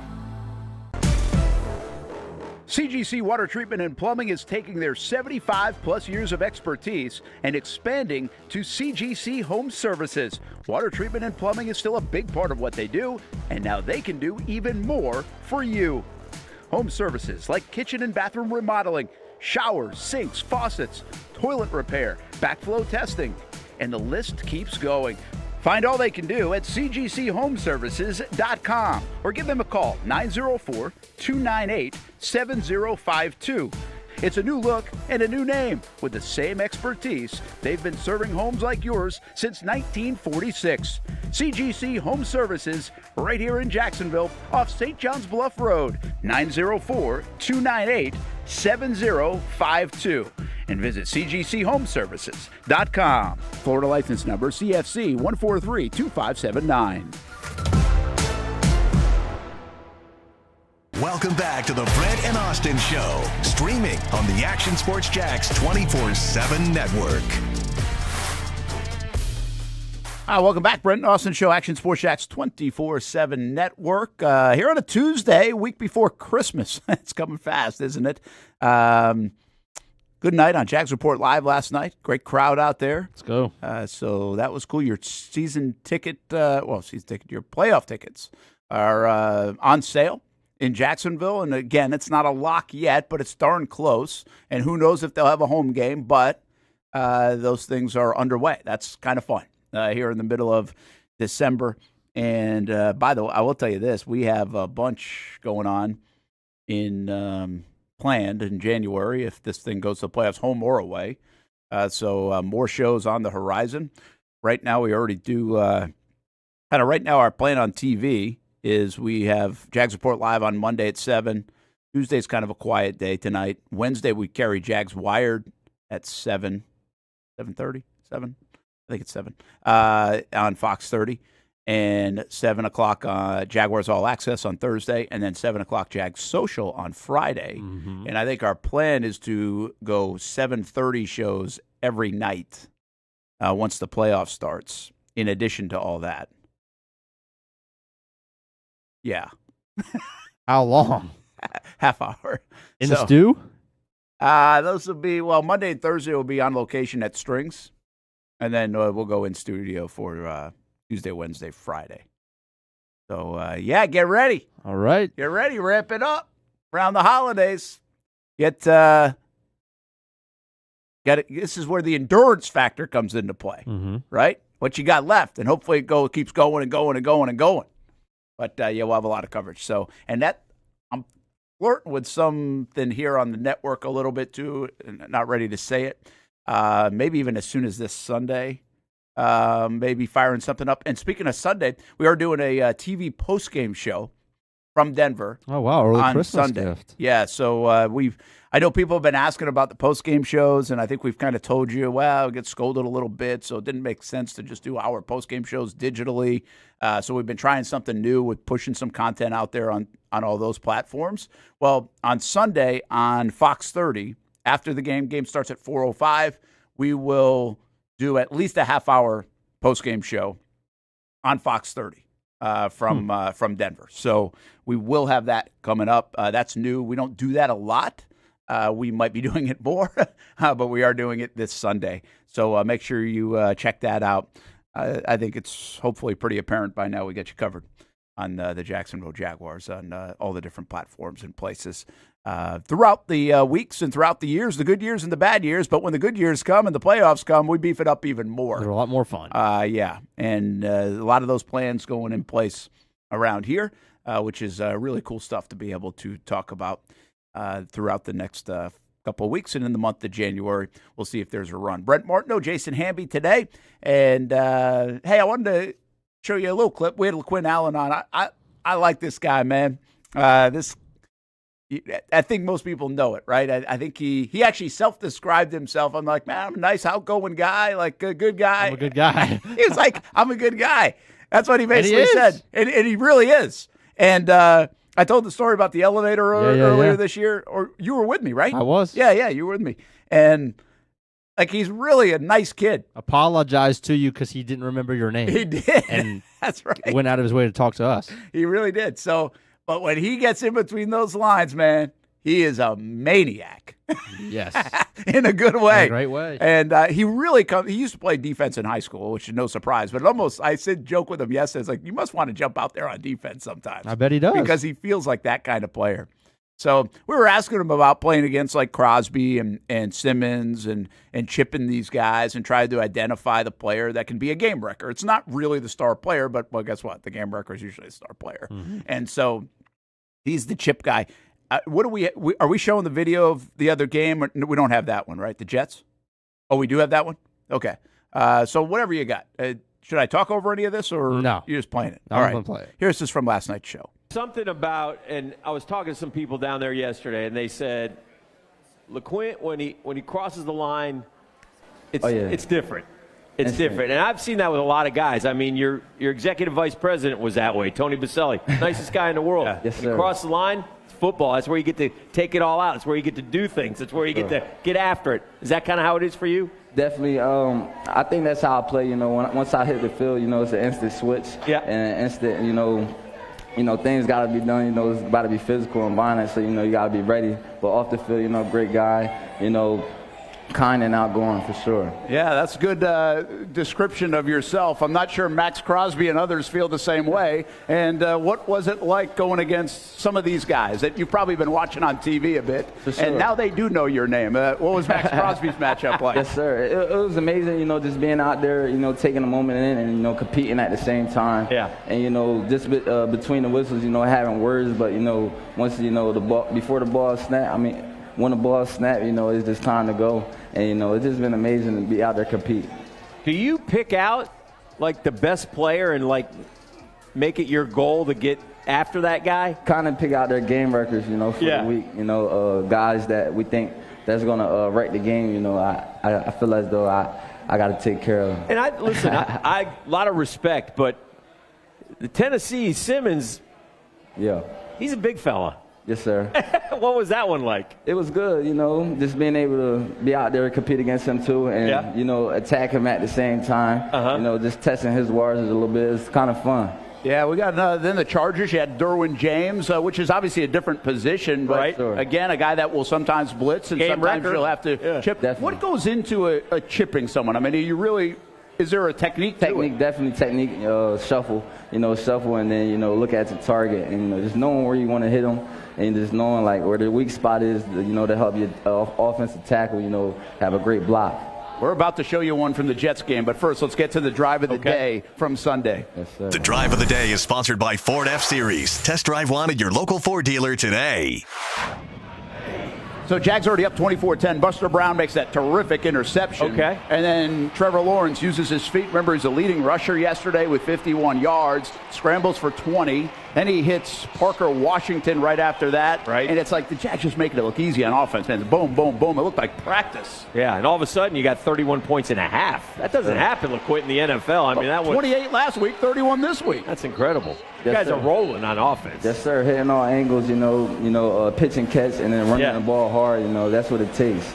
And it ended up being a touchdown, and this beauty, of course, the ETN. Beautiful Pretty throw, catch. beautiful Yes, catch. sir. 1 of 3 for ETN. All right, so I Hat-trick. mentioned on the run there by Trevor Lawrence, 20-yard scramble. Watch LeQuint Allen. Okay. He's circled. I see him. Okay. I see him. Now, we're going to help you through this. We're going to freeze it. Oh! Look at the... Man down. We didn't freeze it. We just circled it. Man down. We'll show this a couple of times. I mean, LeQuint. Technique. Is that good technique? Great technique. Yeah. Indie drill right there. Yeah. Would you get him in the ribs? Yes, sir. Oof. That hurts. Can you demonstrate on Brent how that works? You want me to? Well, I mean, I'll take one for the team if I have to. I can show you the technique if you want me to. Let's go. What do we got? So, All right, I'll be the play-by-play man. All right. So am I supposed to block like All this? right, so and like you're you're on a tackle, so I come around, boom, I shuffle, and then boom, like right that. there. But I'm gonna come with more force. See how he circled though? I He did. gets you right in his sights. I'm loading up. Then It's all wham! timing. Yes, sir. Does that guy say anything to you after? Like, dang, that hurt? I just heard a sound effect. Like, I don't know what sound effect you would have got from me. I love that he clarified that he's going to, in the game, do it with more force. Yeah, I know. I didn't really know what he was going to do. That was not planned. A few weeks ago, we had with Foyer, because he had the tackling 1,000 tackles. So we actually had a demonstration planned on tackling, just like the art of tackling. So we got up there, and Foyer was so sore from the day before. He was like, no thanks? He was like, could hardly move. I saw the way he actually sat in the chair. And so we were up there kind of doing it, but we never really did anything, like in terms of a demonstration. Uh-huh. And so, this one, we didn't plan the demonstration, but we kind of did the demonstration. And as I get up, I'm like, this could be I have no idea how hard he's going to. We didn't talk about this. So I don't know if he's really going to hit me a little bit harder. I knew he wasn't going to, hit me, but he did a very nice job with the demonstration. Because if that guy was like, I would have been saying something else. Well, yeah. Like call 911. Well, yeah, that's that liver shot that, Austen was talking about almost in the U.S. I mean, that might have been ribs, but that liver that will kill you, you'll keel over. You can't do anything about it. It's not even about toughness or not. He just got you in that perfect spot to almost, for a instant or two, decapitate you. Yeah. Oh, yeah. You're out. Yeah, what's really kind of interesting to hear him say it again, and that was a little live, just watching it back. What did he say that drill was called? Did he say Indy. The Indy drill. Individual drills. Right. So, that's where they perfect it, right? Yeah. And a lot of that detail goes into that. But what I kind of envision there is, sometimes these videos will hit my Twitter feed of, a cheetah in the wild or something, and just, on the prey. Okay. Like hiding in the weeds and On the the tall prowl. prowl. Sorry, I'm sorry, on the prowl, on the grass and the getting ready to feed on their prey, There you right? go. And then, like you see these videos, and it's almost awesome to watch, right? Yeah. Just the amazing. stalking of that and just the Been a better part planning. of an afternoon. Well, that to me was when he said that. That's kind of what it is, because have you seen the recent one where like the killer whale hits the shark in the water? That one's been going around a bit. It's been going around a bit. Yeah. Like at least on mine. So I get it like multiple times. Okay. You've never seen like the orca, the killer whale, like kill like they can swim so damn fast. Just rib shot to the shark, great white. Like it's the only time they say that it's ever been like captured of a great white getting killed by a killer whale. You see it? Bam! You see that? See that?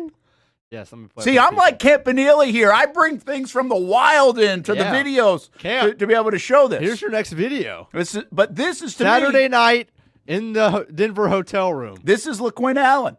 It is. Like this is, but you've got to hit it in the right spot. You've got to time it so you can miss because that's a moving target. It is. So what an art to that it really is, that he is that good at that sizing that up, circling around, creating the right timing, doing everything legally. And then also, by the way, once you hit, getting out in the passing game. Right. Because that's what you usually do. You'll be a little bit of an outlet. Yep. So chip and leak. I mean, there was one time I think it was the first game without Trayvon. I don't forget what game that was. Maybe the Raiders game where Josh Hines Allen was really sore. Like, could hardly pick up his arm at the end of the game because he had been chipped so many times. Like, shoulder, arm, ribs. I mean, he had been through it. And so you can really make life hard on these guys, especially now. Denver, I think, is interesting because they have multiple guys. So what will it look like? Do you just target a Benito on that, or do you go both sides? Like how do you? I don't know. I don't know what their game plan is going to be because I think they have multiple game records along that defensive line. Is this it? This is it. We give somebody credit. Give credit where the Twitter came from. This is from Rainmaker 1973, who pulled it from Nat Geo Wild. Okay. So shouts. This is Lequint Allen coming in from the left. Boom! But I've seen this video a lot. So what happens is now the killer whale will circle around the shark multiple times to make sure that it's injured and not just like going to attack it. Wow. That Geo, baby. Let's go. And then I think it gets it again. Oh, is it going to come back for seconds? Yeah, I think that's how that's the initial blow, and then so he missed. Okay. Don't do that, Lequint. Amazing, isn't it? Oh, yeah, he's done. He's done. Yeah, so now it's over. But yeah, that's Lequint Allen. That's Lequint Allen. Everybody else is just a great white shark. White shark. Getting hit in the ribs. Something? Wait till you get this rib shot. See, now it knows. Oh, it's done. Gotcha. No sacks for you. That's wild. You just equated a Lequint Allen to a killer whale. That's wild. Nice pun. That's it as well. By the way, one other thing, we didn't have this in time. I wish we did, but toward the end of the show, because I had asked him in like a break, I was like, have you always been like violent? Like in that sense, like from a football player, right? Like high school wise and everything else. And he showed us a video of when he was 7 years old. He's got a video. That's awesome. And he destroys this kid. It's a practice. And it's basically like, I guess it's like the Oklahoma drill where you really can't even do that anymore now, right? But he just destroys this kid. And I was like, this would not be legal right now. Like somebody would be calling our station probably if that happened. Yeah, we need that video. And I mean, and he's 6 or 7 years old. Wow. So obviously liked the contact right away and has been playing with that style of ball. Really cool story. He's a young guy too now. He just turned 21 in August. Oh, did he? Yeah. And man, he's been good. He's been good. What a find, right? He's been a really good find. And now we get to see if he will continue on. Dan brought this up yesterday. You know, when you get drafted in the 7th round, you're going to try to make the team. Yeah. Make the team, make the practice squad's not a bad thing, right? Get on a roster. He has done way more than that. He's been a key contributor. He gives them a lot of their physicality. He's made the building wow about the way he plays the game. I mean, and we've said that multiple times. We know that. The way these guys react to the way he plays the game is impressive.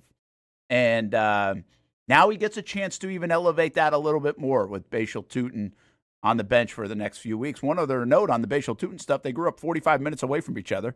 New Jersey? In New Jersey. LeQuint Allen, same high school as Mike Trout. What's that one called? Millville. Well, he's from Millville, New Jersey. And Bashal's from Paulsboro, New Jersey. Okay. And so about 45 minutes ago, he said he had heard of Bashal growing up, but like they never played against each other or anything. So dropping all the knowledge. That's what you hear. That's what you learn on Jags Report Live. I got a rib shot. Be there next time. It really wasn't a shot. Great crowd last night, once again. Jaguars All Access coming up on Thursday. We'll do something similar. We just got to get a player. We'll have a lot of fun down in Springfield. And what did I say we were working on? I think Antonio Johnson.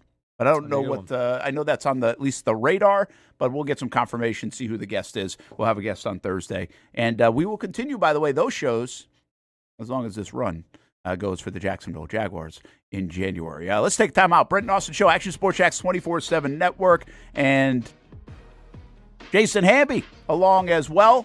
Chiefs dynasty over. What about the college football playoff? Coen showing. I thought you guys love this one. I thought he had fun with it. I thought he handled it well, but you could almost tell he was annoyed by it. And this guy's handled the news conferences so good. I just don't think you can say enough about Coen. I really don't. And I'll be honest, I said it yesterday. To be fair, I was saying a very similar thing in year one of Doug Peterson. Very similar. So it ain't the end of the story. Fully understand it. But why not acknowledge it in real time? And what Coen is doing. And the big difference there is Cohen's never done this before. Doug Peterson had been around the league forever as a player and a coach, and he'd won a Super Bowl. Totally different. Man, did the Jags have a find. I have to go back to that tweet. Remember after like week one, I said, Superstar. Did the Jags have a star? And everybody was all over me like, crushed. one game? I was like, hey, we've been around this dude You for were the 5 shark, months. and Twitter was the killer whale. How do you like me now? We'll be right back.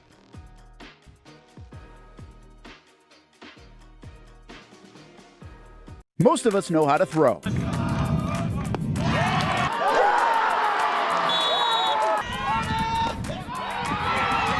But you need to know what to throw. I'm not talking about footballs, baseballs, softballs. We're talking about those items you need to recycle. Republic Services explains it easy. Recycling simplified. 1. Know what to throw. When in doubt, throw it out. 2. Empty, clean, and dry those materials. It takes an extra minute, but it makes a big difference. And 3. Don't bag it. This makes the recycling process faster and more efficient. This is a look at the Republic Services North Florida Recycling Center. You can make this process even more efficient.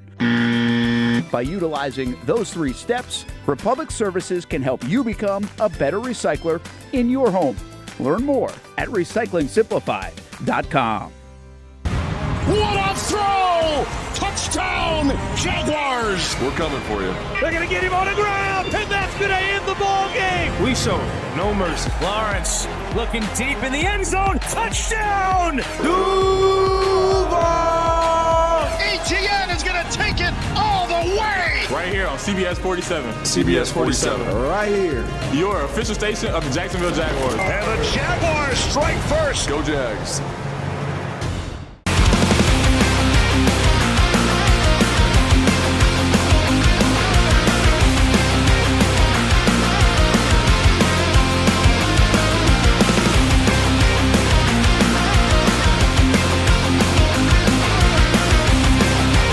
You have the opportunity to explore what you might want to do with your life. There's so many opportunities here that it can spark interest that you didn't even know you had.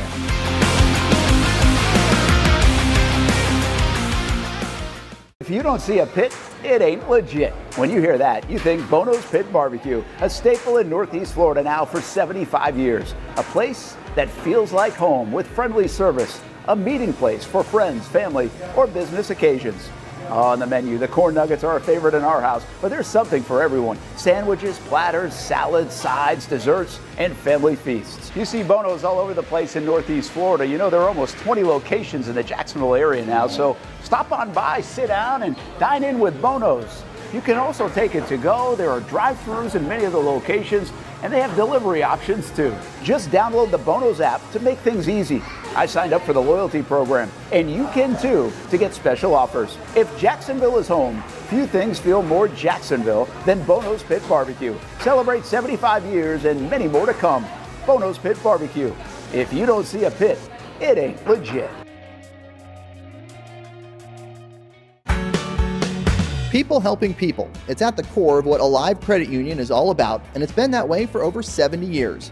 From the start in 1954 to today, the mission remains to inspire financial wellness and give you a financially fit lifestyle. Alive Credit Union and its employees are committed to not only serving their valued members, but also our community here in Northeast Florida. I had a chance to see that commitment firsthand as Alive partnered with our Action Sports Jacks 24/7 team to bring you Armada men's and women's soccer broadcasts. Inside the 18, it is a shot, and it's a goal! Chloe Chivers! And that connection to the community continues with Alive Credit Union's support of the Police Athletic League of Jacksonville. Alive Credit Union's commitment to our community also involves serving the financial needs of all first responders through the recent merger partnership with City and Police Federal Credit Union. Join the community and become a member of Alive Credit Union today. Find out the many ways you can be inspired in financial wellness at alivecu.coop.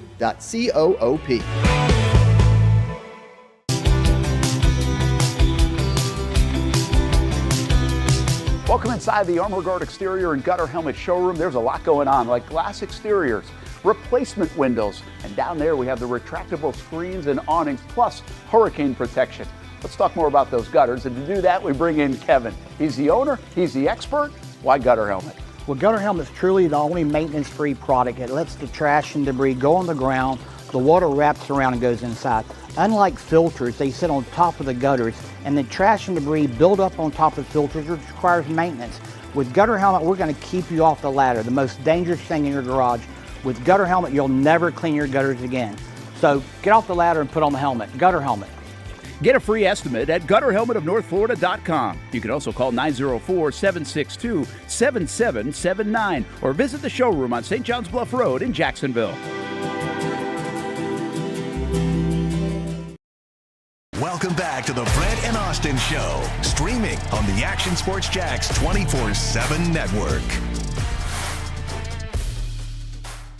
Patrick Mahomes tweeted this out, and some people say like his leg wasn't in bad shape, and then others were like, well, he also had this, so I don't know what the heck the recovery time is going to be, but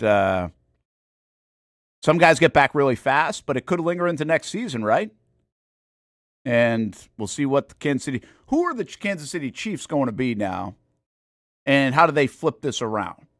Is this the New England Patriots, off year, now injury to the quarterback, or was it off year and the injury to the quarterback really is next year's season? Right. Travis Kelce, got a feeling he's done. What's left? I don't know. I think Andy Reid is really good. I think Andy Reid is not going to be a bottom feeder. But I do, when you have a season like this for the Chiefs, you feel like, okay, it's run out. And I don't know if it's coming back to the degree it was. Keep in mind, we feel like the Chiefs were just okay the last couple of years, and they still found a way.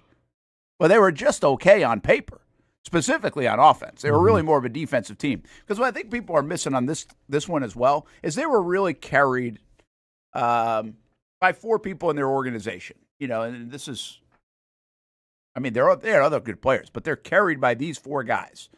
Andy Reid, Patrick Mahomes, Travis Kelce, and Chris Jones. Well, Andy Reid's like 68. Mm-hmm. Patrick Mahomes is now injured. Travis Kelce's probably done. Yeah. And Chris Jones is got to be close. Getting there, right? He wasn't as dominant this year. He's an older player. And could be it. So it's not like you just have to replace one thing.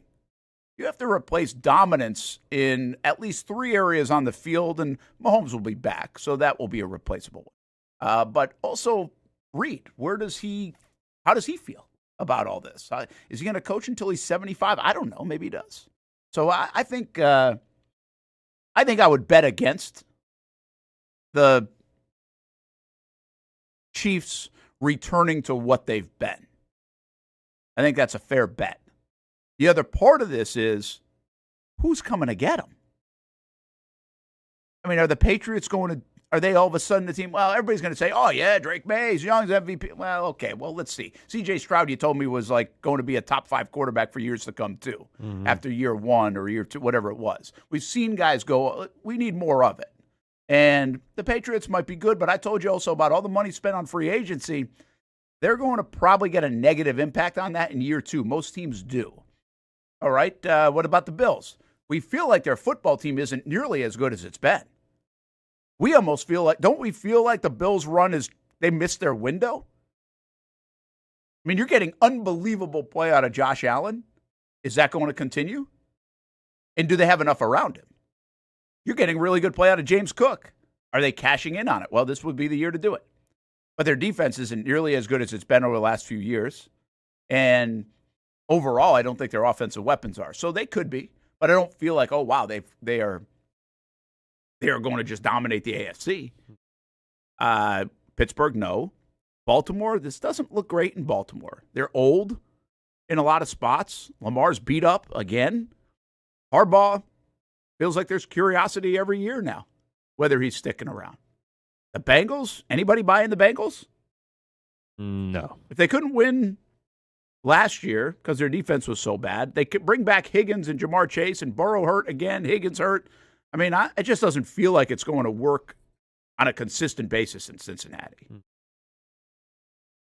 The AFC South, I think right now the AFC South set up to beat each other up. You know, back in 2022, we had this conversation in 23, and it looked like, hey, the Jags are here now. They're going to dominate this. The Houston Texans were a mess. They had all the Watson stuff going on. Mm-hmm.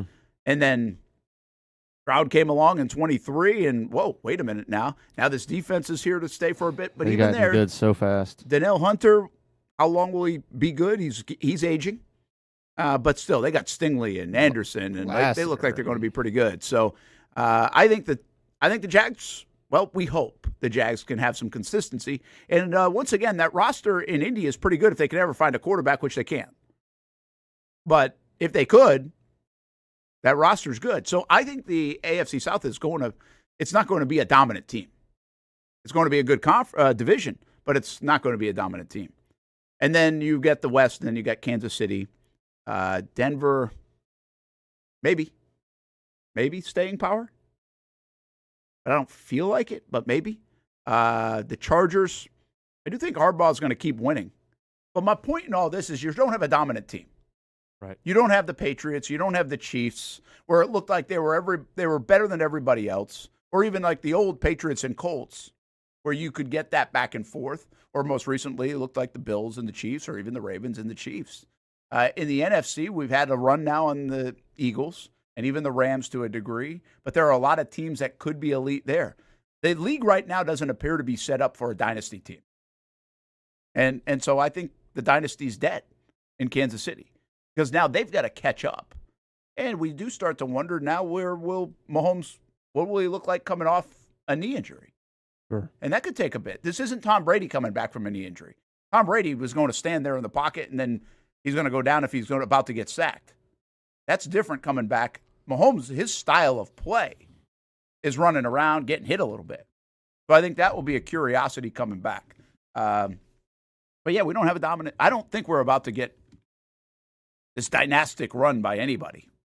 I think a lot of people would say that the Patriots are trending this direction. If they had to pick one in the AFC, I think a lot of people would pick New England just because people are buying into New England, but they're also buying into Vrabel, who I think has been vindicated to a large degree this season of, man, what were the Titans thinking letting this guy go? I think so many fans have had that kind of realization, even over the last 2 months of, man, this guy really did just take his team to the verge of the playoffs every single year with Ryan Tannehill. Mm-hmm. And no disrespect to Tannehill, but he didn't. I mean, it was just the Derrick Henry show. And you look at their weapons, and you look at, I mean, they just scrapped and clawed, and he was just that coach. And now that he's got a quarterback, they're boat racing teams. Yeah, they're both. They're gonna. There's two things that I'm going to keep an eye on. And listen, I'm a believer in Vrabel, that he's going to be there. They're going to be a solid team. You're asking them to be like an elite team year after year, and even he couldn't prove that with the best back in the league in Derrick Henry and a very good defense and Simmons and other players. Like, they had a good squad outside of that elite quarterback. I get it. He did a great job. This isn't a knock on him at all. What I'm saying is I want to see three things from the New England Patriots next year. One, what does the league make of Drake May after they've got a year on him? Sure. And really 2 years, but a year in this system with McDaniels. Two, how does the big free agent class come back? Because there's evidence. I've done this before. Jags have been in this boat before. The second year of big free agent spends don't go well for most teams. Year one, bump. Year two, not so much. It starts to catch up to you. And then you said it. First place schedule versus a fourth place schedule. The bottom line is they won 10 games. I saw Vrabel say he hadn't lost in 83 days. They have some impressive wins. They're a good football team. I think they've proven that. You don't do that in the NFL without that. But they also they got the fortune of a fourth place schedule that they could navigate and they could grow and they could build confidence. They won't have that next year, most likely. And how will that catch up to them as well? So I will bet against the New England Patriots being the team to beat next year. I really will. Somebody brings up Patriots are 1-2 against teams with 8 or more wins this season. They're the Colts. Yeah, they might be. And by the way, I think I know we had some conversation about this most of the season, but I was on are the Colts really this good bandwagon? Sure. Now, they also got banged up in spots, but I think we were starting to see that the Colts really weren't as good as a 7-1 start, thumping people, not punting the football. It's just a weird NFL. And the Jags are an example of this to some degree. I brought it up earlier in the show. Like, you win 48-20, your quarterback plays really well. That team stinks. And the teams this year that are good are really crushing the teams that aren't. Very few ups other than the NFC South. Mm-hmm. Do we even have examples of other, like, crazy upsets? Which we usually do in the NFL. Like, Washington's not sneaking up and beating anybody in the NFC East. The Rams and Seahawks aren't getting beat by, like, Arizona out of the blue. Tennessee hasn't. Well, I mean, the Browns have beat the Packers. So in division, there has not been a ton of upsets in the league. But outside of your Packers or the Browns over the Packers, give me some more. I mean, give me some more that's not the Saints and the Panthers or the Bucks and the Saints or who the Bucks just lose to? Atlanta. Yeah, Atlanta has snuck up on a couple of teams. Like, they beat the Bills. I think that one counts. The Bills. That probably counts, yeah. And that, like you said, the Saints have randomly beaten teams. Hard to find, though. It is harder to find. Like, usually you get one of those a week in the NFL. Yeah, probably not, but one every 2 weeks? We can sit there and pull, like, two of them, and what we found out about the NFC South is they're all just mid. Right? Well, that's true. So, but even like the Dolphins earlier in the year, like, they beat the Bills, and I think they beat the Ravens, didn't they? So at the time, that felt like an upset. Didn't they beat both of those teams? They might have beat both of them. But at the time, like, yeah, it did feel because the Dolphins got off to such a bad start. But remember, that was also a Ravens team that might also be not good. Like, they're 7-7. I mean, so, again, as we go back and forth, I'm just saying we're in a league right now where people are taking care of business. Mm-hmm. And it's odd. It's been like this the last 2 years, I feel like. There have not been a lot of those 3-win, 4-win teams that are just like, hey, they're going to go beat. There you go, Mr. Hugo. Panthers beat the Rams. That was a good one. Yeah, Panthers beat the Rams, but the Panthers are in first place, too. Like, that's not a 2-win Panthers. That's not the Titans beating the Rams. Yeah. Which you do get from time to time in the NFL, which is nuts. But, again, I know there are examples. There's always going to be examples. There's how many games? There's 280 games in the course of the season or whatever. Mm-hmm. Like, in the NFL, over the years, you usually get a week like last week. What did I say before last week? You had 4 games. I think it was 5 by the time it started because Houston probably went to double digits. You had 5 games that were double-digit favorites. And you'll get a week in the NFL over the years where 4 out of those 5 teams lose the game outright. Like, you will actually, maybe not 4 out of 5, but, you'll get some crazy crap going on. Yeah. I don't think the crazy stuff's gone on in the last couple of seasons in the NFL. Some of them might pull some data and find it different, but it doesn't feel that way to me. And for whatever reason. So that's where, again, that's why I think the Colts and the Patriots and what they did, and that's what's impressive about the Jags. Yes, have they beaten the Jets and the Titans? Well, they also did beat the Colts in a first-place game, and they whooped them. And they also did beat San Francisco on the road. They also did beat the Chiefs. Well, now that doesn't look as good, but at the time it felt good. They've beaten some good football teams. So it's not just that they've taken advantage of a schedule, like I would suggest, for the most part, the Patriots have done and the Colts have done. Who's the Jags' best win this year?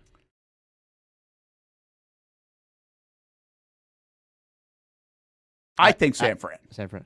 But they didn't have Purdy that game. Oh, no, they did have Purdy that game. Yeah, he was almost worse. Yeah, they did have Purdy.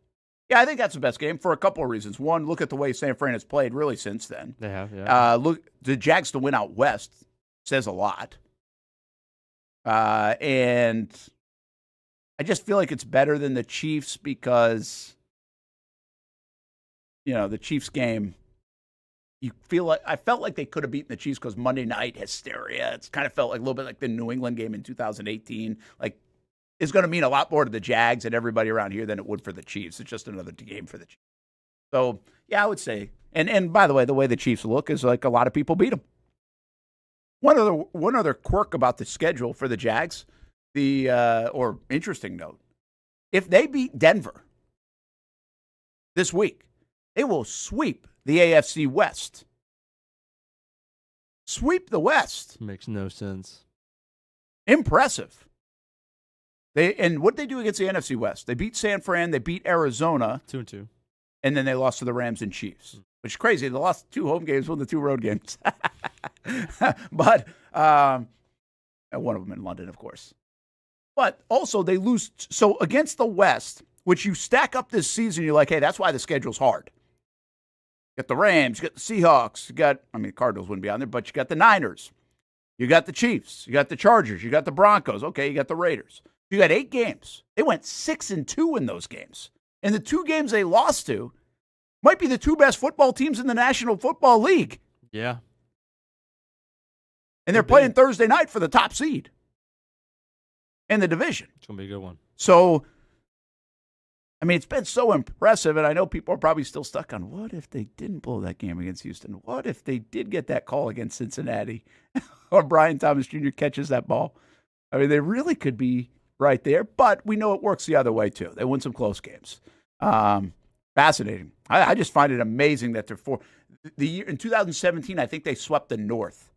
Somebody could look that up for me, but I'm pretty sure they swept the North, which was very impressive. You beat the Steelers, beat the Ravens, obviously the Bengals, and I don't think the Browns were much, but I think it was the North that they swept in 17.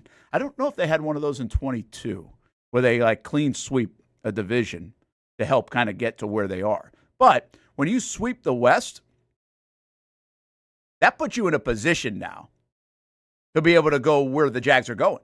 Have the most wins they've had since, with one more win, have the most wins they've had since 2005, maybe 2007. So pretty remarkable season so far. Hey, we've got a good college football weekend. We've got an unbelievable football weekend. What do we think? It looks like it's Alabama, Oklahoma. Is that a Friday nighter? Friday night. This Friday night, which so much still surrounding DeBoer. And real quick on him, he puts out the statement. Obviously, the University of Michigan is looking for their next head football coach. If you haven't seen Biff Poggi's statement at the the Citrus Bowl that they're at? I think they are. They're in Orlando, so I can't remember what bowl it is now. But yeah, he doesn't. It's his words either. And he's one of those characters. Yeah, what has he said? I missed it. Well, they pretty much asked him, what the heck, what is it like trying to prepare your team for a bowl game with all this stuff? He said they feel betrayed, right? Yeah, he's like, they feel betrayed. It feels terrible. It's been a disaster. We're trying to just play the game, though. But anyway, yeah, the Probably find out someday that girl's like a girlfriend of one of the players. Oh, boy, please no. University of Michigan looking for their head coach. Dillingham pretty much said no, but he's not out of the woods. DeBoer, every single up north job, it seems like DeBoer's linked when he really wasn't linked to Florida or LSU, and I guess people would say those are lateral moves, where I would say is just as lateral to go to Michigan or Penn State. Obviously, he was rumored to Penn State for a while as well. But he turned it down, puts out a statement yesterday saying he's not going. It wasn't enough. They asked him in his press conference yesterday after the statement, are you going to be the head coach of Alabama next year? And he kind of didn't give a straightforward answer. Eventually, after the second time being asked the exact same question, said yes, or I'm planning on it. But it makes you think that until University of Michigan, until they put out their next head football coach, those rumors are not going to stop. Why has that happened with DeBoer? Like, I have no idea. Because Penn State and Michigan, these were the hot rumors have been. And I don't know if it's – so I'm trying to figure out, is it Sexton trying to get him a pay raise because of his success getting to the playoff, or is it really Alabama that's like, you know what, like this is fine, it's working okay, but we could do better? Like it feels like they're not. But at the same time, like, why the hell would anybody want to change their coach right now? Right. There's nobody to get. It doesn't make sense. Like, if you were going to make that move, you had to make it earlier to get a Lane Kiffin or somebody else, right? But who are you getting? Like, if you had somebody that you felt like could replace. So I don't understand it from Alabama's point of view. I really don't understand it from DeBoer's point of view. Right. I only understand it from, like, Jimmy Sexton's point of view because he's always about raising the dollar for everybody. I am stunned at the amount of college football changes this year after basically you knew Kiffin was going.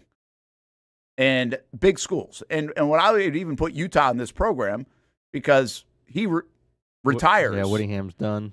And he retired like 2 days after there were reports of this like $500 million deal with private equity or something, that they're really beefing everything up. Mm-hmm. Now, do they make that attractive? Maybe. Maybe it's to go get a Dillingham or somebody like that. Well, no, they've already promoted their guy. Oh, they promoted They had him. a head coach. That's right. Okay, so they had it ready. But so they had the good plan then. They had that whole private equity thing built. They had Whittingham. They had the next guy. We'll see if that guy's good. But they made that job attractive now because they're going to be spending some money. Mm-hmm. But anyway, yeah, the college football world, I don't understand all the coaching changes. I don't get it. In this climate, maybe somebody will hit a home run and we'll be saying, hey, that was smart. But as for these two games, somebody's got to hit a home run with as many hires as there's been, 30 hires or whatever like that. Somebody's got to hit a home run. Well, yeah, the numbers there are going to be some superstar coaches probably that come out of this cycle that nobody knew about. Yeah, and then we'll be doing it all over. Who's going to get them, right? But there are going to be some big swing and misses too.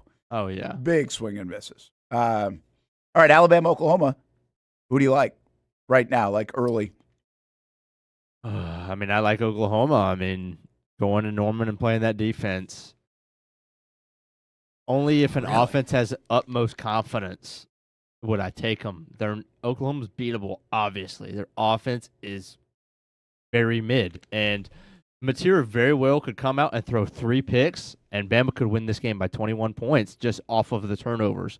But if Oklahoma does not turn the ball over, the way their offense is looking right now, the lack of confidence, the sputtering in recent weeks, Alabama might not score 14 points. Yeah. Like this could be a 13-10 ball game. So they needed the turnovers the first meeting. I think it all depends on if Mateer turns the ball over and whether he can be trusted to throw it or not, or else they'll just keep it on the ground and run it 45 times and field goal their way through it. Yeah, I feel like Alabama's going to win this game. We'll see. But I feel like they're going to win this game. And that is at Oklahoma, though, right? Yeah. I've seen that right. Yep, they're all home games. Now, that makes that helps because they beat them in Tuscaloosa. I don't know what the line is. I have not looked at any college football lines. Let me guess the Alabama-Oklahoma line. I would say I'm going to suggest that Oklahoma is favored by like 1.5. I'm sorry. What did I say, Oklahoma? Mm-hmm. I meant Alabama. Alabama's favored by 1.5. Okay, I'll say Sooners minus 2.5. The moment of truth. You freaking nailed. Alabama 1.5. Yep. How about that? Exactly All right, what so it let me is. do Miami, Texas A&M right now. I will say A&M minus 4.5. I feel like this was a line that probably started somewhere low and moved a little bit in A&M's favor over the last since the game was announced. So definitely A&M. I'm going to say it moved a little bit more. I'm going to go 5.5. 3.5. That's it. Well, I think I will be taking that. Well, I mean, it could be low score. I don't know. It could be low scoring. No, I think there's going to be points. Miami have a shot in that game? I mean, I know they have a shot, but do they? I mean, they've actually been playing pretty good football. Look, if Carson Beck plays, there are games in their schedule where Carson Beck looks like the best quarterback in the country. Yeah, there are. He just looks like sometimes the 50th. Yeah, he does. So it's depending on which one you get, and if their defense comes to play, which, again, at times, they look like Reuben Bain. Oh, my gosh, this guy's the best edge rusher in the country. But there were also times where it was like, where'd he go? Yeah. You know, against SMU, where'd he go? Against Louisville, where'd he go? I don't know. We'll see. Yeah, we will see. 2 good games there. We don't think there's going to be a lot of friction for Oregon and Ole Miss, but we'll see if somebody can at least threaten and pull a little bit of an upset. What do you think the line's on that one real quick? I think they started double digits, so I'm going to say that Oregon one is like, let's be somewhat respectable, 14.5. They have a good defense. 14.5, and I'm going to say Ole Miss is a little lower, like 11.5. You're about a touchdown off on each. They're 20 points. 21.5, Oregon. Wow. And Ole Miss is 17.5. I think they beat him by, 25 earlier the year? I think it was 35-10 or something like that. Ole Miss over Tulane. Oh, is that what it was? Yeah. I kind of like, I don't know. I don't know if I like Ole Miss by 17.5. So much pressure on them. You know, pull out every book if you're Sumrall. Did you see that he is the donation? Yeah, that's a pretty cool deal. So I guess I saw this today that Sumrall, he was already planning to planning to do it, so he did it. Which by the way, this is something that is the idea of what happened there, Tulane. Sumrall giving $100,000 back to the school for back to the football program. Right. He was going to do it anyway. NIL money, everything else for the sake of the program. Which, by the way, like $100,000. I know it sounds like a lot, but in college football today, it doesn't sound like a lot. That's 3 players for Tulane. But yeah, for Tulane, it probably is a decent chunk. This is where I think we could get to. That's very nice of the coach to do that.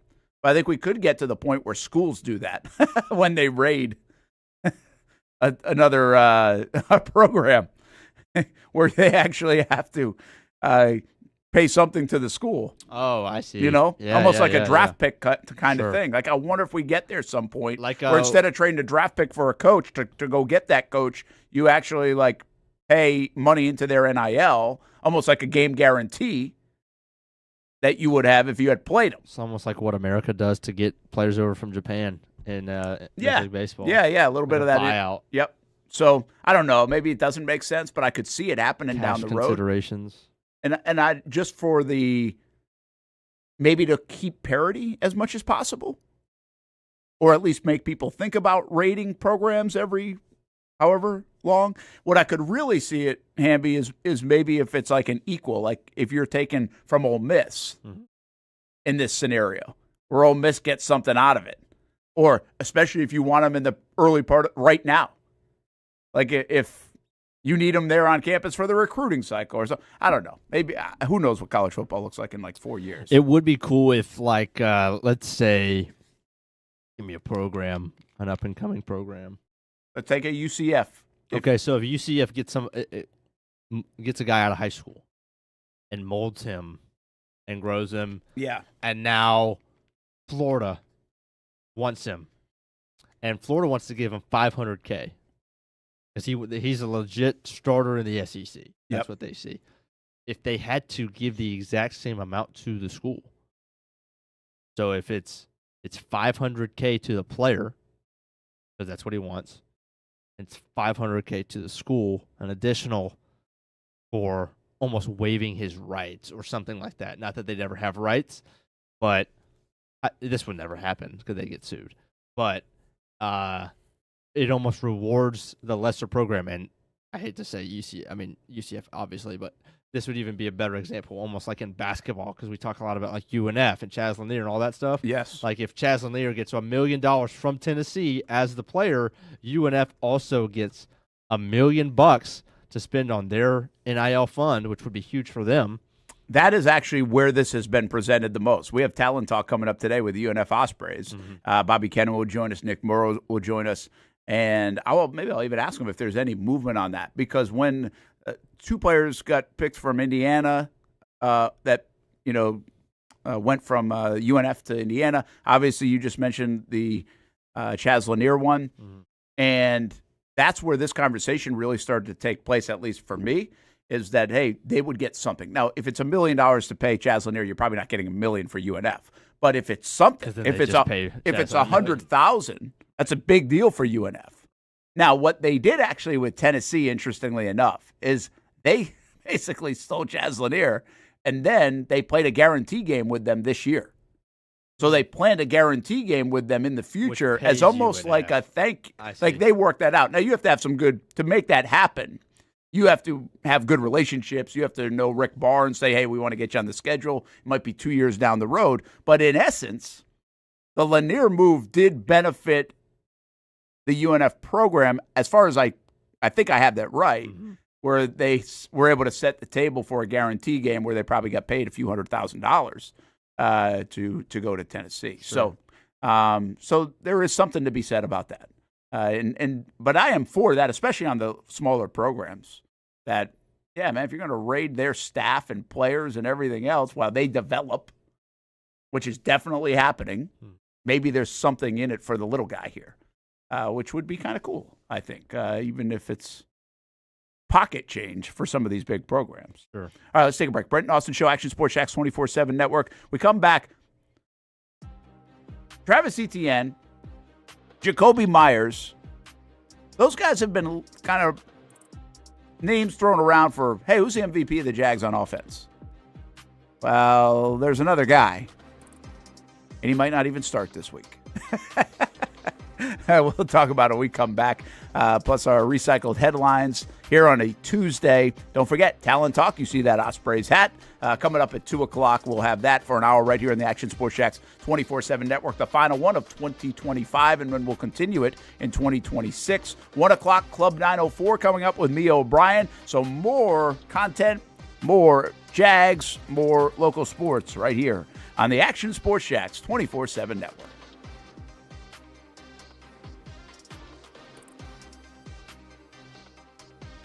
Choose your own adventure. It's not just a saying, but a way of life here at Cycles of Jacksonville.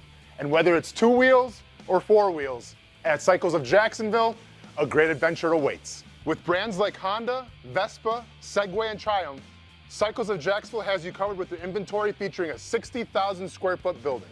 If 4 wheels is more your thing, check out the largest selection of Honda Talons in the entire county. No matter what you're looking for, Cycles of Jacksonville is going to have the selection you need, all with great financing and rebates. Plus, if you're active duty military, Cycles of Jacksonville will offer you 0% financing along with great discounts for military and first responders. And when you want to get off the road and set sail, Cycles of Jacksonville has you covered with everything you need to get on the water. So if you're ready for a great adventure, let Cycles of Jacksonville be your guide. Located off Atlantic Boulevard, or check out their website at cyclesofjacksonville.com. How do we make Mason's famous lobster rolls? It's simple. We get up before dawn, head into the open waters of Maine, haul in our traps by hand, and send only the best straight to our restaurants, where we add warm butter or chilled mayo with a squeeze of lemon, and pile it on a toasted split-top roll, just like it's been done for nearly a century. That's the recipe for Mason's famous lobster rolls. What's been going on? We're both dealing with a lot of guilt right now. Can't sleep, can't eat. eating. See that brand new Hyundai Santa Fe? We only paid $100 for it. Looks like we're out of time. Breathing exercises. Inhale, exhale. Enjoy the new car.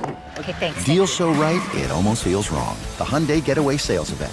Get a Hyundai Santa Fe with 0% APR for 60 months, plus 0 payments for 90 days, or get $3,500 bonus cash. Hurry in.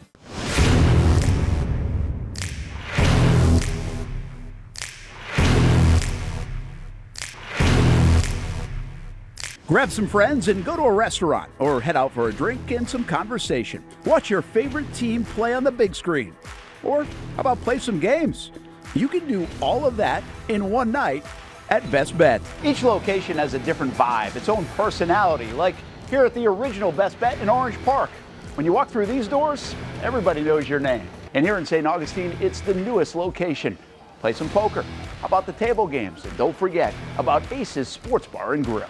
And then there's the Jacksonville location right here on Monument Road. It's the biggest poker room in the state of Florida. Maybe you'll find yourself a seat right here at the final table. Best Bet, where you can have the best of times. And that makes you always go home a winner. Try any of the 3 locations, and you can always visit bestbetjax.com. Year 2 is in the books for the Jacksonville Armada women's under-23 squad, taking another step forward in the Women's Premier Soccer League. Under the guidance of head coach David Goff, the girls in blue went undefeated at home for a second straight season, including a dramatic draw in the opener. And they've left it to the death. Unbelievable stuff. And a late winner to end the season at home. Headed on. Here's a chance. Gianna Ramirez brings it down, still alive, takes a shot, and into the back of the net. After fielding a younger roster in 2025 with talent from all across Northeast Florida, the future is bright for the Armada women's team. We highlight the ladies and all things Jacksonville Armada each week on Fleet and Footy on the Action Sports Jacks 24/7 network. I'll put one in the back of the net for you. Join us for player profiles, fun interviews, and the very latest on the Fleet and all things footy. That's every Thursday at 2 p.m.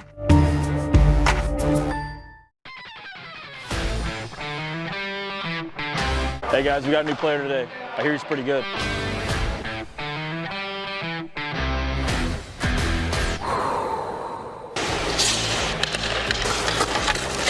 Heard this guy played in the NFL. I think he's an MMA fighter.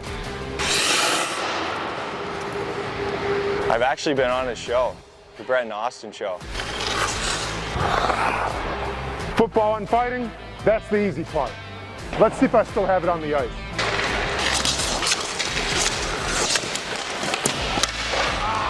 What the heck, man? Who is this guy?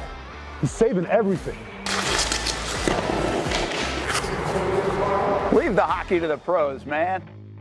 It's hockey season. Come on out and see the Icemen play. Get your tickets at JacksonvilleIcemen.com. Welcome back to the Brent and Austen Show, streaming on the Action Sports Jacks 24/7 network. Welcome back, Brent and Austen Show on a Tuesday as we surpass the noon hour. Hope everybody's having a good Tuesday, whether you're at work, at home, or wherever you are. Thank you for watching and tuning in with us today. Jags obviously 10-4, and we're taking a look at the offense and the biggest MVPs, and I think I know exactly where, Brent, you're going with this as we take a look at this article from Daniel Griffiths. We should just come back. We got to go get coffee. Then we were talking to Shannon in the break room, and we just come back with like our cutouts. A little moment of silence to begin the noon hour. Or just play something like automatically. It would just be us talking, like, or AI. We could in case we come back late. I mean, yeah, we could always record something before, but that would require getting here before. Oh, we could just AI it every single time. But welcome back to the Brent and Austen Show. Yeah. Little music, little something like that would work all the time. Right. Brent Martineau, Jason Hamby. I'm going to have to see that again in a moment because Cole Van Lanen's numbers. And Daniel Griffiths, you said it, wrote about it, actionsportsjacks.com. And there's so much attention on Cole Van Lanen, which is kind of interesting because it's been awesome. Like, he's been so good at various spots this year and being able to play all the spots, and you feel good at him playing. I think there's a really interesting thought, and I did this the other night with me O'Brien of is he more valuable to you as a starting left tackle for the next few weeks? Or is he more valuable to you as a guy that needs to be healthy to play for anybody else that might get hurt? Yeah. Now, that's a weird if scenario, but he's been so good at those other positions. Now, I think he could still be more valuable as a starting left tackle for you because you feel decent about the other guys that have come in and play. Wherever, from an Edoga standpoint, wherever he is health-wise, and also even Monheim when he came in. And eventually you're going to have Milam to throw into that mix. Well, and Milam, he is. He's ready, but I think he came in as an eligible receiver the other day. So then there's Milam, but you don't know if you have a lot of confidence in him. You haven't really seen enough. And then Walker Little can play both tackle spots. So he could become your swing guy. But there's a lot of different ways the Jags can go here. This is actually one of our stories this week on Countdown to Kickoff, which might land us on even a Matt Dickerson story. Got to, man. Well, the Jags have just been willing, which I think is an unwilling thing to do in professional sports sometimes, willing to play their best players. And he played just as much as Trayvon Walker did last week. He started, right? Yes. He played 60% of the snaps. Now, is a little bit of that the Eric Armstead hurt, or is more of that practice? Well, I mean, it's not just over Eric Armstead. Yeah, it's on other spots, too. But he is playing inside. Right. Mostly. I mean, mostly 3-tech. Yeah. So it's Armstead's spot. Yeah. Mason Smith's spot. So is this more? I mean, because Armstead's banged up with the club hand, and you can't do as much. So I could even maybe it was Strigo. I mean, well, and Strigo also I know went he's more down on the edge, but maybe a snap here or there from him. Yeah, it's actually a story. We're going to dig into it a little bit this week. It's going to be one of our stories. Oh, you know what it also could be is Austen Johnson has missed the last 2 weeks. Yeah. He was given about 10 snaps a game. Well, I think he's replaced him. Yeah, well, is he? I don't think Johnson's hurt. There's no injury? Is it Jackson or Johnson? Which one is it Austen again? Johnson. Thank you. I'm going to screw that up for eternity. Shout out Austen Jackson, underrated center fielder. Yeah, I think he was a healthy scratch. Okay. This week. I feel like we should know that. I should know that. But again, the Dickerson story, he's been playing, and he's been playing pretty well. And where did he come from? Honestly, I don't know the whole story. I don't remember when he was signed to the team. It'll be part of the story this week. We're digging into it, okay? But my point in that is they have been willing to play whoever's playing well. And where does that manifest itself? Is that in practice? Is that in small samples of games? Is that because somebody else isn't playing well, so they're going to give a guy a shot? Is it because of injury? Well, it comes in all different forms. But it's really evident with the Cole Van Lannon one. And here are the numbers. Sack percentage, rank. He's in a good spot. He's definitely in a good spot compared to Walker Little. Now, he also doesn't have as many reps. And I think it's fair to wonder, Cole Van Lannon's playing against the Jets last week. And he's playing against the Colts. Walker Little at one time was playing against Seattle and the Rams. There's a difference. So you have to put that into play. People are down on Walker Little. I've been a believer in Walker Little. I'm not telling you I'm extremely happy with Walker Little, but I also think he's been better than people are perceiving it to be. I think the Jags trust him. The question is Cole Van Lannon playing better? And I think the answer to that could be absolutely yes.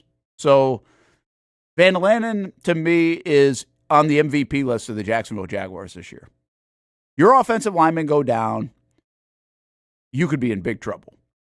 The Jaguars' offensive linemen have gone down, and Cole Van Lannon has come in like he's a starter and maybe better than them at times.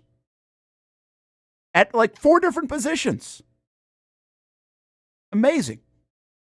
I mean, you can argue Cole Van Lannon maybe was at the time playing better right guard than McCarry was. Harrison.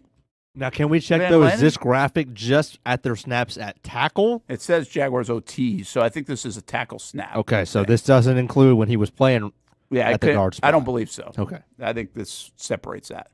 And by the way, the guy that's been playing really well for the Jags that you haven't heard of is Ezra Cleveland. He continues to be the one player nobody has talked about all year. other than the game he missed, which means he's playing very good football. Very good football. And that was another one that I'm not sure they knew exactly what they were getting at the beginning of the year. How much they knew they were going to love that. Is that why they got the Adogas of the world, the Milums of the world, to replace him? I think a lot of people thought that he could be replaced by Milam. You could revisit that bulky conversation that we had yesterday with a guy like Cleveland. And Cleveland is a big, bulky guy. He traded for him. Looked like it actually was one that Bulky got praised for, the trade in real time, what they gave up to get, and then they extended him. And it was like, okay, was that good or bad? The one thing you'll say about the Cleveland extension and even the Walker Little move, even though I thought that was one of the goofiest moves I've seen in my 18 years here, because it came after they got thumped by the Lions after a bye week, and that was the first move that anything happened was a Walker Little extension. As we were just asking when the other guys had been extended in the middle of the season, Walker Little. There you go, 2 years ago. But even that deal is a moderate deal is the point. He did do a couple of moderate deals for what they're paying them, getting pretty good play out of those guys. And right now, if you really look at the Jags offensive line and what they're paying, I mean, how much are they? I don't even know what they're paying McCurry and Hainsey. Can't be much. These were show me deals. McCurry might have been a 3-year, $21 million type thing. That's exactly right. And Hainsey was probably more of maybe it was 3, 2. What was it? I think it was 2 for 10. I'm looking it up. 2 for 10? That's what I remember. That's what sticks out in my head. Damn, if that's all. Okay, no, he was 3 for 21. So pretty much the same AAV. So they were both 3 for 21 deals. Let's see McCurry. Double check that one. Harrison's on what? Okay, no, McCurry was 3 for 37. Oh, his bigger one. So his is 12 per. Oh. Hainsey's is 7 per. Walker's on a $15 million deal. Yes. Ezra Cleveland's, I forget what that is. What is that? Maybe 12, 13, 14 million? His is 3 for 24. That's 8 year. 8. That's great. And Harrison's on his rookie deal. Right. And that's a late rookie deal. He got picked at 28, 27, something like that. Yeah. So the Jags are spending the value they are getting out of this offensive line. Probably $50 million for the whole line. Unbelievable value. And they're really not locked in, which then can create competition. Cole Van Lannon, after this year, might be their most expensive offensive lineman if they keep him. That's pretty wild. Anyway, read more about it at actionsportsjacks.com. And it kind of gets me thinking now, what position are the Jags getting their most bang for their buck out of? If you'd separate it. This is a study that just came up a moment ago in my mind.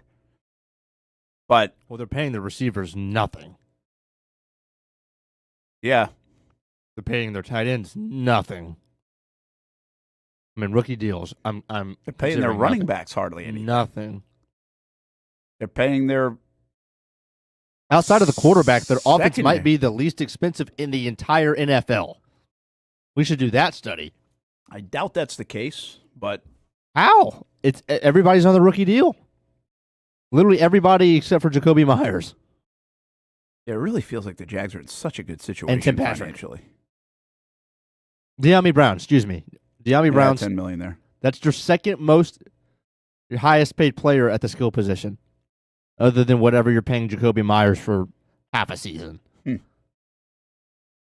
good question, though. What is the most bang for the buck? All your free agent contracts are on defense. I mean, even Gardeck and Foye and Jordan Lewis and those are all guys, and Eric Murray, and then obviously your homegrown guy Josh Hines Allen, you're paying a ton to. But yeah, this is a cheap offense. The only thing their defensive line is where their money's at. Quarterback and defense, and even quarterback this year. Everybody wants to remind us that this year it's not costing them a lot. I mean, the value for this offense is unbelievable right now, especially with the production they've got. But the defensive line is really where their dollars are at. It's $28 million for Josh. It's a first overall pick, which is decently priced for Trayvon in year 4. Armstead's what, $10, $12 million a year. Devon Hamilton, $10, $12 million a year. And I think that's it. But that's still that's not absurd, but it is. That's where their money's at. Their money is not tied into their secondary at all because they got rid. Well, it kind of is. They're still paying for Tyson Campbell, right? But it's not. Foyer's making good money, but Foyer's making good money, but Devin Lloyd's not. Mm-hmm. And Jordan Lewis, by the way, I think was like what was that? Was he making 10 $330? Was it 10? 10 per sounds right. Yeah, they are doing really well money. I mean, what they're getting for this. Yeah, 3 for 30. Yeah, and so, I mean, it's really well done in terms of, I think, where you really salute the coaches again, because they're getting the most out of these players, and they are really getting a lot of bang for their buck at all these positions. Is pretty impressive. And by the way, the other thing, and we know this, we've been talking about this, but the depth is just so good right now. That's what got me out of this. Man, Matt Dickerson is starting a football game for a 10-4 team leading the AFC South. I mean, that's unreal. With all due respect to him. I mean, we love these guys. B.J. Green, Danny Strigo. The value they've got out of those couple of guys, amazing. And what it's done is obviously created competition, builds in juice, and now you see all these other guys playing well and delivering because that's what competition is. That's what sports is. And they have absolutely continued to raise the floor. Like that is you start to think of things that they told us. And at times early in the season, you're like, okay, well, I can't really sit here and tell you like that's coming to fruition. But I think of two things. Gladstone said, raise the floor. Well, that has absolutely come to fruition. That is amazingly good right now. And then the other one is fast, which we used to do this on a daily basis, and then we kind of dropped it because it was like, all right, this is the same thing. They get penalties all the time. Right. This ain't working. But they're fundamentally sound. Not really. Well, no, that's what this fast is. Fundamentally sound, right? Attacking, situational masters, and tough. Yeah, we always gave them the A and the T. We would give them the T and the yeah, you're right. But the situational stuff's pretty good. Well, that kind of came into and now the fundamental stuff is better, a lot better.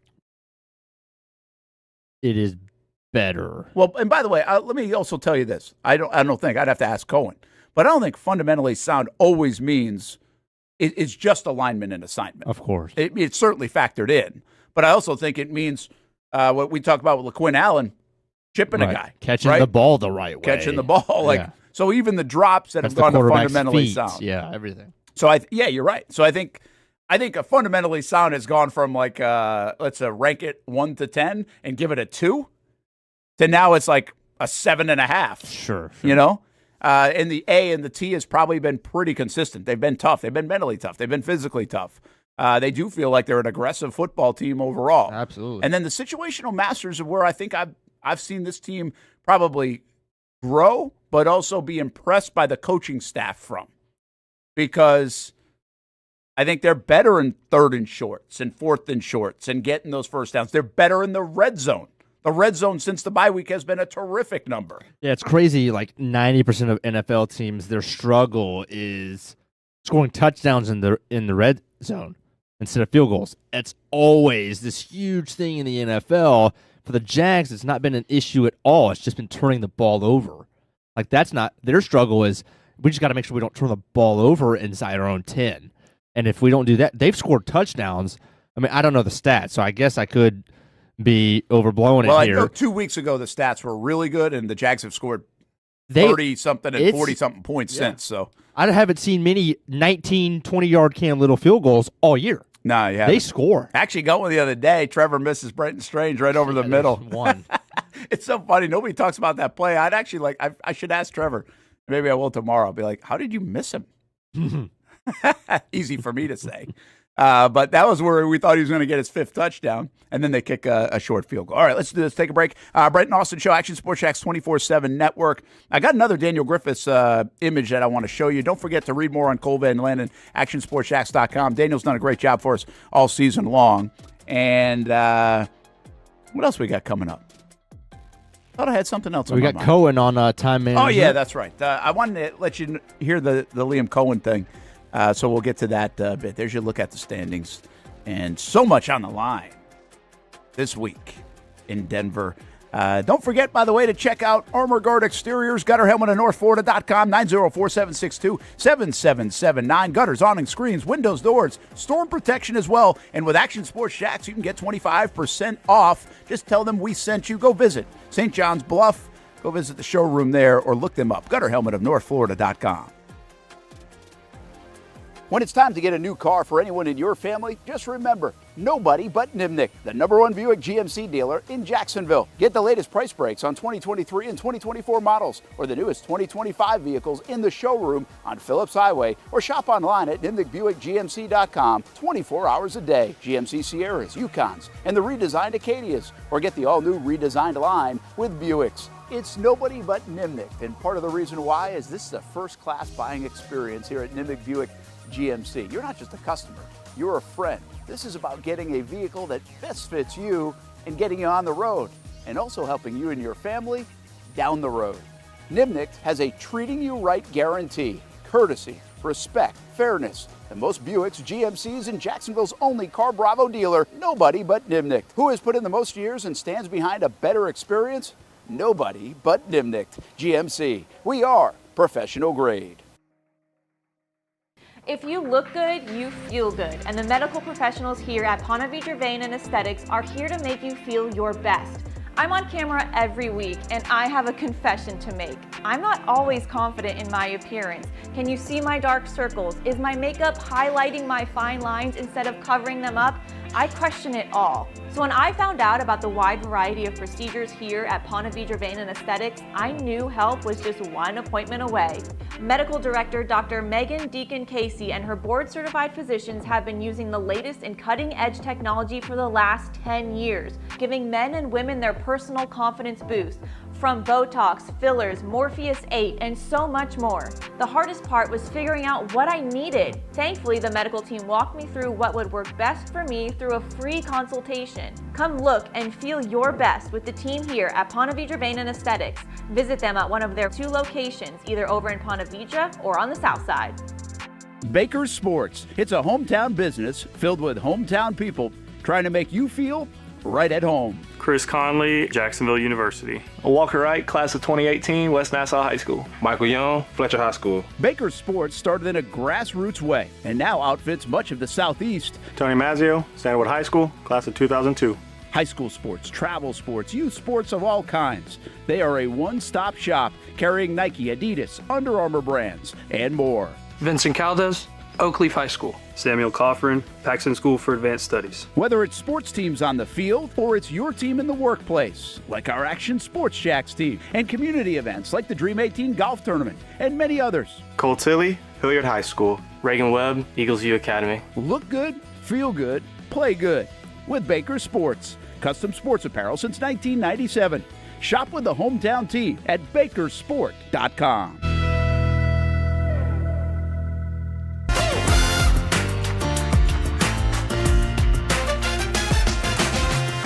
Empower a future, inspire a dream. It's a bold but simple mission for the Jacksonville Police Athletic League known as Jax PAL. Help the next generation of kids in Jacksonville shape a brighter future.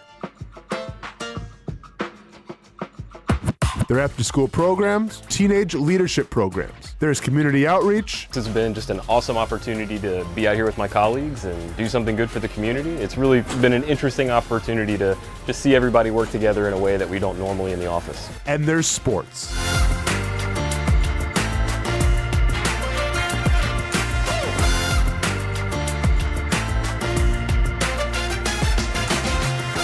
There are also ways you can help the next generation with a donation of any kind. Just visit jaxpal.org to get more information. Empower a future, inspire a dream with Jax PAL. Most of us know how to throw.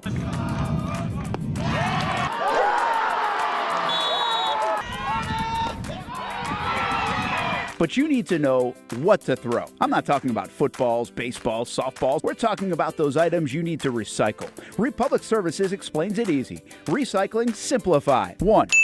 Know what to throw. When in doubt, throw it out. 2. Empty, clean, and dry those materials. It takes an extra minute, but it makes a big difference. And 3. Don't bag it. This makes the recycling process faster and more efficient. This is a look at the Republic Services North Florida Recycling Center. You can make this process even more efficient. By utilizing those 3 steps, Republic Services can help you become a better recycler in your home. Learn more at recyclingsimplified.com.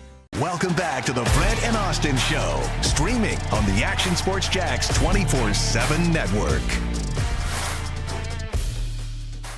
Here's some more numbers from Daniel Griffiths. I love all this stuff. I'm just reading another one right now. Liam Coen is a real one. QB Whisperer. Baker Mayfield, QB4 in points per game last year. Trevor Lawrence, QB7 right now. RB Whisperer. Bucky Irving last year, 14.4. This must be a fantasy guy. Travis Etienne this year, better than Irving. Tampa Bay last year, points per game, 29. Jacksonville, 27.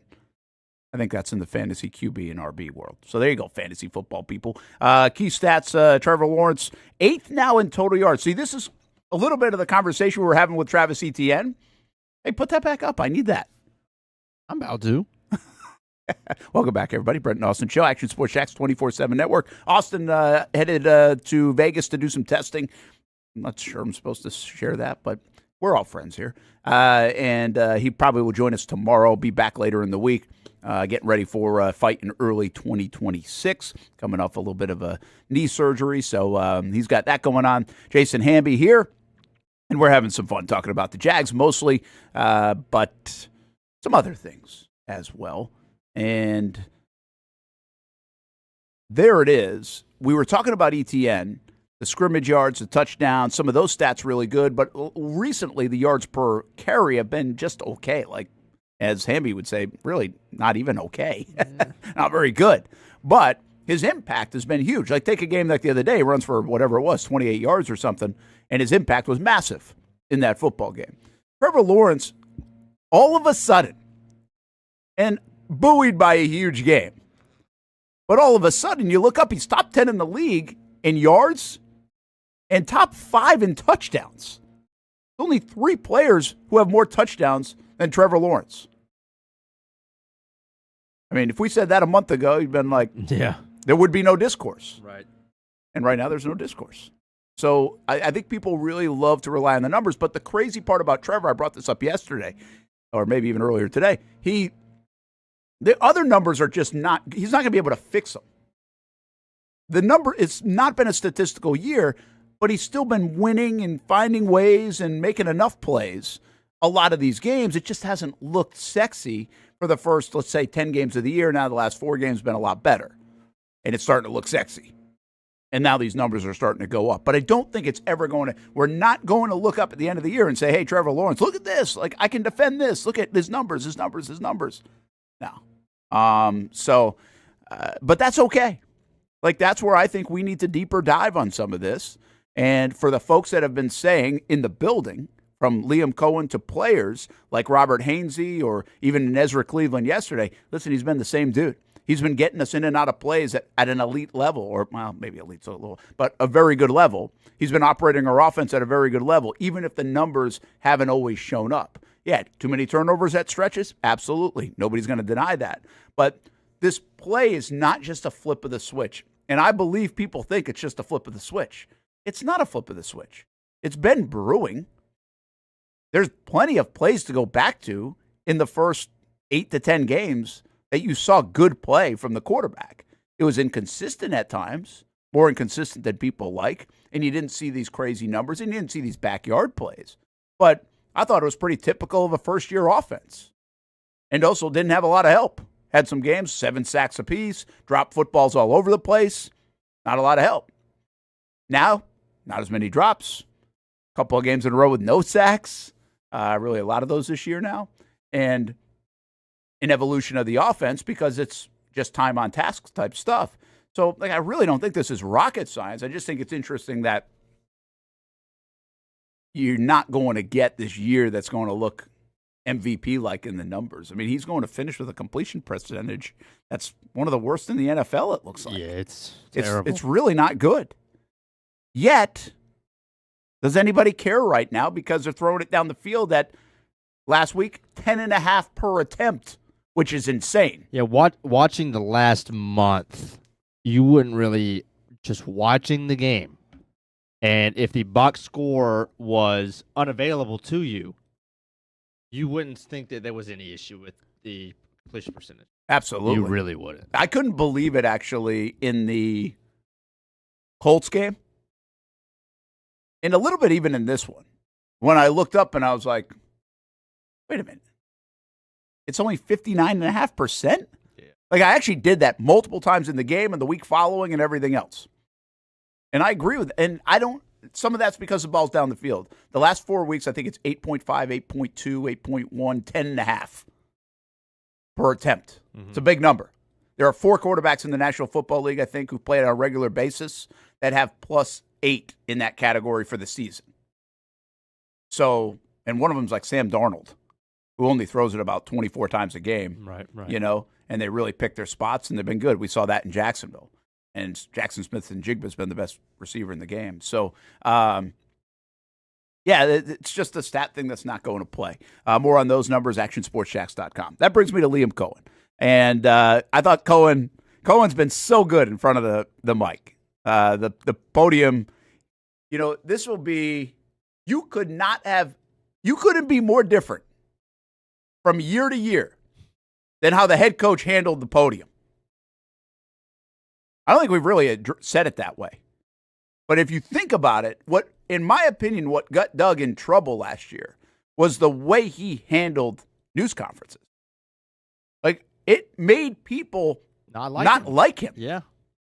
And he did such a poor job of having a feel and the way he said it, his kind of attitude toward it, and people really got turned off by that. Almost surprisingly in a way at times for me, but they really got turned off by it. Like, I could, at one point last year, if you remember, like, even with all the bulky stuff from a few years ago with Urban and everything else, their fan base was more disgusted at Doug than Trent. Which is insane. And that was real. And then you go to this year, and obviously the Jags are winning. This all helps. But we also, this dude has been fantastic on the podium. He's been better than people I've ever seen in terms of educating you on football, answering with in-depth questions, answering the questions. The only place, and like Hick and I talked about this yesterday, it's kind of odd how they've handled injuries because they've been so transparent about everything else. But it's really weird how they've handled the injury stuff, and I think they're kind of overplaying that, like the importance of the gamesmanship, like yesterday. They could have easily come out, I would think. Now, maybe not. Maybe they did the testing after. But they could have come out right into the jump of the news conference. And nobody asked them about Bashal Tuten because it was a finger. So you don't really think about that in the media. They could have easily led off the news conference with, hey he's going to be out for a couple of weeks. You know, I mean, it was out an hour later. Right. You weren't hiding that until Wednesday. It's the point. I don't think. But maybe there's more to that than we even know. I don't know. But they've been so good. I would just say that one has been a little weird at times, like the injury stuff. Maybe a little overprotective of the injuries. And it's you. I think you understand the dynamic, or you see the dynamic in it because he's so good at being so transparent about everything else. Right. So you're like, oh, wait a minute, they're not giving you anything on injuries, right? But he's been really good in front of the mic and on the podium, and I think the fans appreciate it. I think us in the media appreciate it. I think you learn football. Like, if you really have listened to almost every news conference from Liam Coen, you have learned something about football this year. And I'm not telling you that's his job, but I also think like it's kind of our job to ask questions that educate the fan base. So nothing wrong with that. Yeah. Right? And it's just been an amazing look at from season to season. Because quite frankly, I had never seen, I would never have predicted Doug to be so bad last year. And I don't know if I had ever seen anybody that bad in a course of a year. Yeah, he flipped a switch. Now, Urban wasn't great either, but in a different way. Expected. Yeah, in a different way. So anyway, all this leads to, I thought this is the first time that at least I've watched back and can remember Coen looking kind of annoyed at a question, and he probably has had a couple moments like this, but he was annoyed by the question, it seemed like, at the end. And this question keeps popping up about the play clock. And at times, remember earlier this year, the crowd was going 3, 2, 1, and they were calling timeouts, and it really looked like they were running against it late. And Trevor's Cannon plays late and everything else. So he's answered this question a lot. What I was interested in, I don't know why this question was asked coming off this game. Yeah. Because I don't feel like there was any of that. Unless it was that fourth drive. But I don't think I don't think that was the drive. I don't think there was a clock issue there. What did I think of? But anyway, it was asked about it again, and this was his response to end the news conference. And I thought he handled it well, but it was just kind of funny to me. Earlier. Yeah, I mean, you look at, I think I saw a stat of, it's like the ball's getting snapped in the National Football League under 5 seconds, the most since 2016 or something. And that's just like, that's football, man. You know what I mean? Like, I don't know. Y'all love this one, man. I mean, but it's football. Like, play calls are longer, and there's a lot that goes into it. And I'm never concerned, like, about us not operating there. It's just the clock.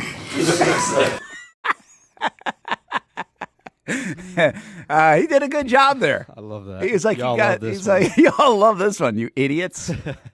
That's what you really should be able to do, is put other words in. Listen, we've all been there. He's just like, what are we doing? But what he is, if you watch that news conference yesterday, and there wasn't like unbelievable stuff coming out of that news conference. That was a funny moment at the end, I thought. And it was all pretty typical. But he actually referenced something, I forget the context of it, but he referenced something like he was watching a video from a Division III school coming up. You know, everybody gets people coming off the field and like doing their social media stuff. And he was referencing, he had watched this video, and he said 90% of people came off the field and they were like, man, just love playing ball because of my teammates. Like, that was the question. Like, why do you love playing ball? Teammates. And so it got him to say, hey, it doesn't matter if it's Pop Warner, if it's middle school, if it's high school, if it's college, if it's this league. That's why you love it. Like, you love it for the brotherhood is what he ended up getting to. Right. And what I took away from that is, okay, like, that's a football answer. That makes sense. I mean, that's why people do like sports. That's why they miss playing sports when it's over. But I just think that's what's pretty cool about him and this group, is that they seem very in tune with what is on the outside, but they don't seem wrapped up with what's on the outside. See, I thought that was the mistake of Doug and others. Like, they were in their bubble, man. The NFL can be a bubble where you just don't even know what the hell is going on outside of your walls. Mm-hmm. And that's where I really feel like Doug misstepped. He just didn't have a feel for what the hell we were talking. He didn't have to watch our show every day. Right. He didn't have to watch it, be on Twitter every day, but he has no feel for what's being said. Right. Zero. The themes of the fan base. Yeah, and well, you have to be ready. Storylines and if you're going to be the voice of everything, the face of everything, you've got to be at least in tune with what's going on. Mm-hmm. You have to decipher what's important and not. You don't have to address everything, but you have to at least have a feel like, okay, I might get this today, right? Or this is what everybody's. I mean, it's like he just walked into a spider web sometimes. You know, because he wasn't in tune with it. Well, that's what's different here. These guys are very much in tune with it. I think, Baselli obviously knows what's being said. He's been a part of the media before. I think Gladstone at 34 years old and Coen now at 40 years old. I think these guys know what this is and social media is and the league, and they're watching. How many times this year has Coen said, hey, Ed, you see on Thursday Night Football? Like, he's watching other games. He does. Like, not to say other coaches don't. I'm just saying, like, he's letting you in to be like, yeah, I'm keeping an eye on what's going on everywhere. Well, I mean, let me just, like, a microcosm of the point, I think, would be if Doug got that same question, it would be a two-word answer. He would just say, the brotherhood. Yeah. But Liam's like, I was watching this reel. I was scrolling through. I saw this video of D3 football game where they're asking all these players, and he gives you the backstory behind stuff. He gives you the backstory. Even in his first press conferences as the head coach, he gave you so many press conferences about his time in L.A. and in Tampa and Kentucky and all the way back in Northeast, UMass, and all that stuff. Like, he gives you that stuff on a regular basis, whether you can actually start to visualize. Visualize. Right? Yeah, there's a story there. Yeah, he paints a picture. Yes. I think what you just said is a really good the backstory. He is willing to give you hey, this is why this happened or where this came from, and he'll give you a specific incident in the building, which takes you in. That's what I've long said that. Not me. It takes you in, the fan. Like, the fan wants to be involved with it. And he gets they get the transparency. They get the fact that after the game, win or lose, before the game, in the Saturday meeting, that means something to the fans. That's taking you in. You're invested. You feel invested. You can't wait until Sounds of the Game comes out in the next day. So they just get it, man. Like, that's the thing. Like, this isn't like, oh my gosh, you're doing something unbelievable. You just have a feel and you're getting it and you understand it. And I think that's a little bit of youth. That's the new way of the world. That's the new way of the NFL. That's not the old way of the NFL. Sean Payton the other day, did you see him? Like, he was like pissy because he's like something. I think he said something like, oh, I saw it written that like the playoffs were a goal. He's like, that's not our goal. This is the way I interpret him saying it because he's always so miserable anyway. But it wasn't our goal. Our goal is to win the division. Our goal is to get the best possible seed that we can. Our goal is to win the Super Bowl. Those are our goals. Our goal was not to make the playoffs or something like. So he got kind of hot about it. I saw somebody write about this, and it was just interesting because he's like, he probably gets all the newspaper articles or the written articles. Yeah. And I'm sure a guy like Peyton probably isn't like on here also seeing what's being said in other places. Right. It's just probably this one view, whatever's being written, which, by the way, that's like 20% of the content now. So just wild. Yeah, I just think I thought that was a cool moment because it was fun. He handled that annoyance pretty well. Yeah, made it funny. He's handled a lot of things well, and let's also say this, it's easier to handle things well when you're 10-4. Okay? But I think he's also handled things pretty well when they weren't 10-4. I think he's handled it pretty well when they blew a 29-10 lead in Houston. So far so good, and it does kind of go back to like, I mean, he does feel like he really gets it, and he's also a pretty smart guy on offense. We know that, and the last part I'll say, and I'll continue to say, the most impressive thing about Liam Coen so far this year is this ain't too big for him. This has not been too big for him, which is pretty impressive. Because a guy who's never done it, to be able to handle all the stuff, to handle also calling plays, and everything that goes into being a head coach in the National Football League, that's pretty heady stuff to be able to handle it when you've never really done it. Yeah. Like, we thought the preseason was a big deal. I thought it was a big deal. I asked him, I feel like, every week. Like, hey, how's that going? How's this going? Where did you mess up a little bit? Did you think, how'd the timing go? I mean, everything from halftime interviews to meeting with the refs. Yeah. I mean, there's a lot that goes into it. And then there's one other element here that I think is pretty cool and impressive. And this goes back to Tony Baselli's role. And it got me excited when I saw the press release for Tony Baselli's role when it was announced that it would be far-reaching. It wouldn't just be like X. No, it was like A, B, C, D, E, F, G, all the way through.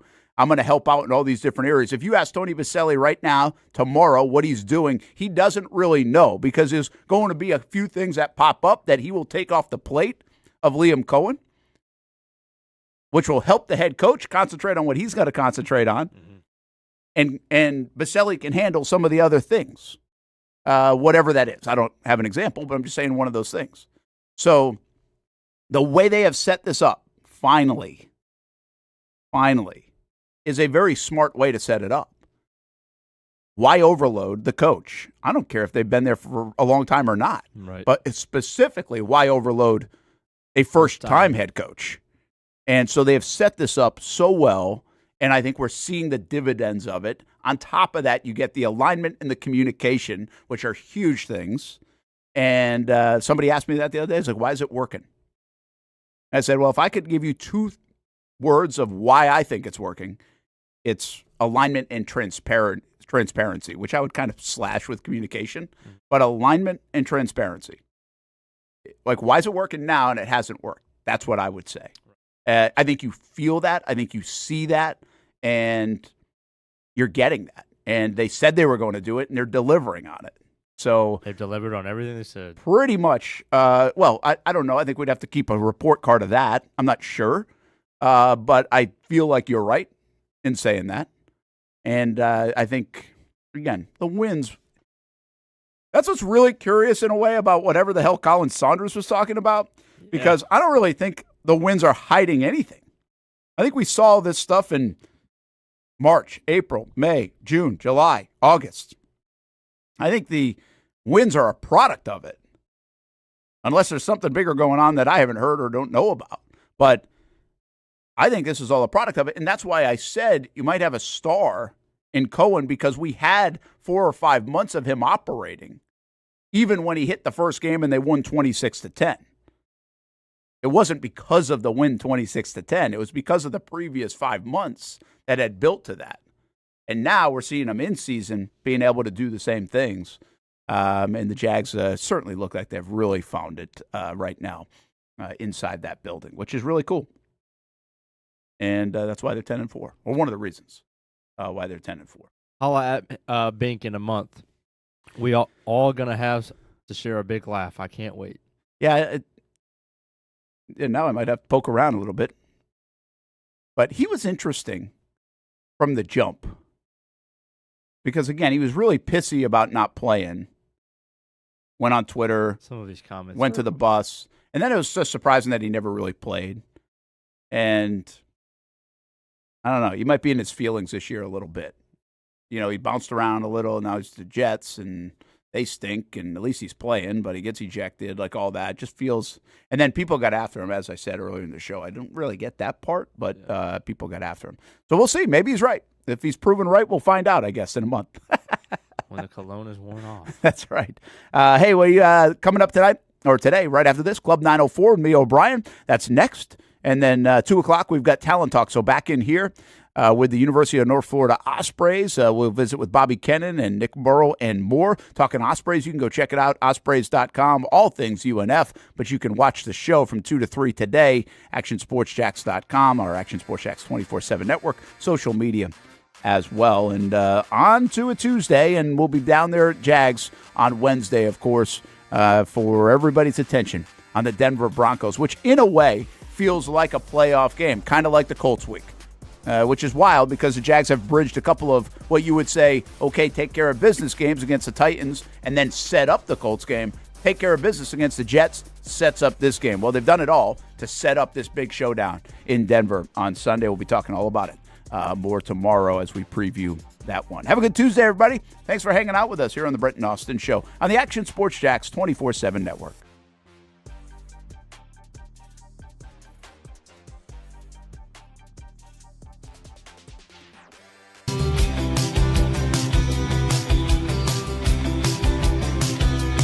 Welcome inside the Armor Guard Exterior and Gutter Helmet Showroom. There's a lot going on, like glass exteriors, replacement windows, and down there we have the retractable screens and awnings, plus hurricane protection. Let's talk more about those gutters, and to do that, we bring in Kevin. He's the owner, he's the expert. Why Gutter Helmet? Well, Gutter Helmet is truly the only maintenance-free product. It lets the trash and debris go on the ground, the water wraps around and goes inside. Unlike filters, they sit on top of the gutters, and the trash and debris build up on top of filters, which requires maintenance. With Gutter Helmet, we're going to keep you off the ladder, the most dangerous thing in your garage. With Gutter Helmet, you'll never clean your gutters again. So get off the ladder and put on the helmet. Gutter Helmet.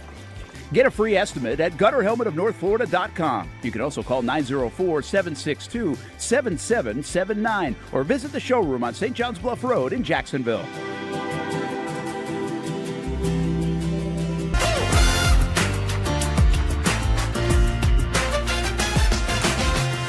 Empower a future, inspire a dream.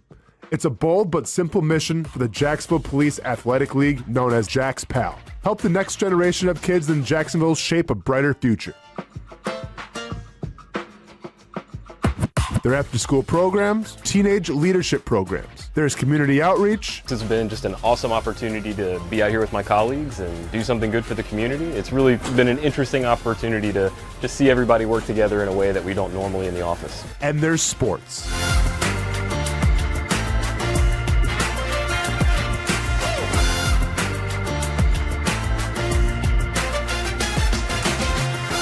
There are also ways you can help the next generation with a donation of any kind. Just visit jaxpal.org to get more information. Empower a future, inspire a dream with Jags PAL. It's one of the hot spots in the area. Welcome you to String Sports Brewery out at the beach. Big crowd on hand tonight. The fans are here. And now, the newest hot spot at the beach is open. String Sports Brewery in Jax Beach has opened its doors with rave reviews. We're going to be fans forever.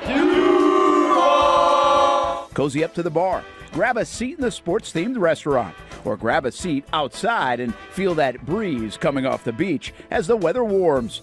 Just like the original location in Springfield, try the popular beer menu and come for lunch or dinner too, because the food is fantastic. We got a special guest in the house. He's happy. He's feeling good. He's Trayvon Walker. It's where we hosted Jags Report Live in the football season, and the String Sports Brewery staff can't wait to host you. Hey, welcome back here to String Sports Brewery. And if you haven't checked out the new location in Jax Beach, you got to do it. String Sports Brewery, now with 2 locations in Springfield and now open in Jax Beach on Penman Road.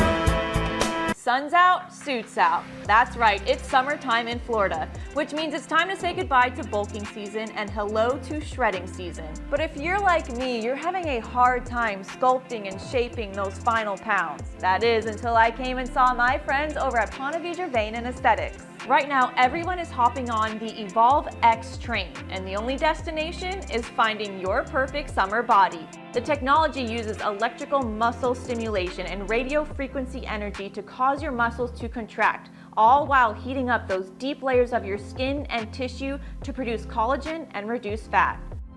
It's like doing 1,000 sit-ups in 30 minutes. No pain, no needles, just results, right? That's right. So leave those winter layers back at the station and come look and feel your best with the team here at Ponte Vedra Vein and Aesthetics. Visit them at one of their 2 locations, either over in Ponte Vedra or on the south side.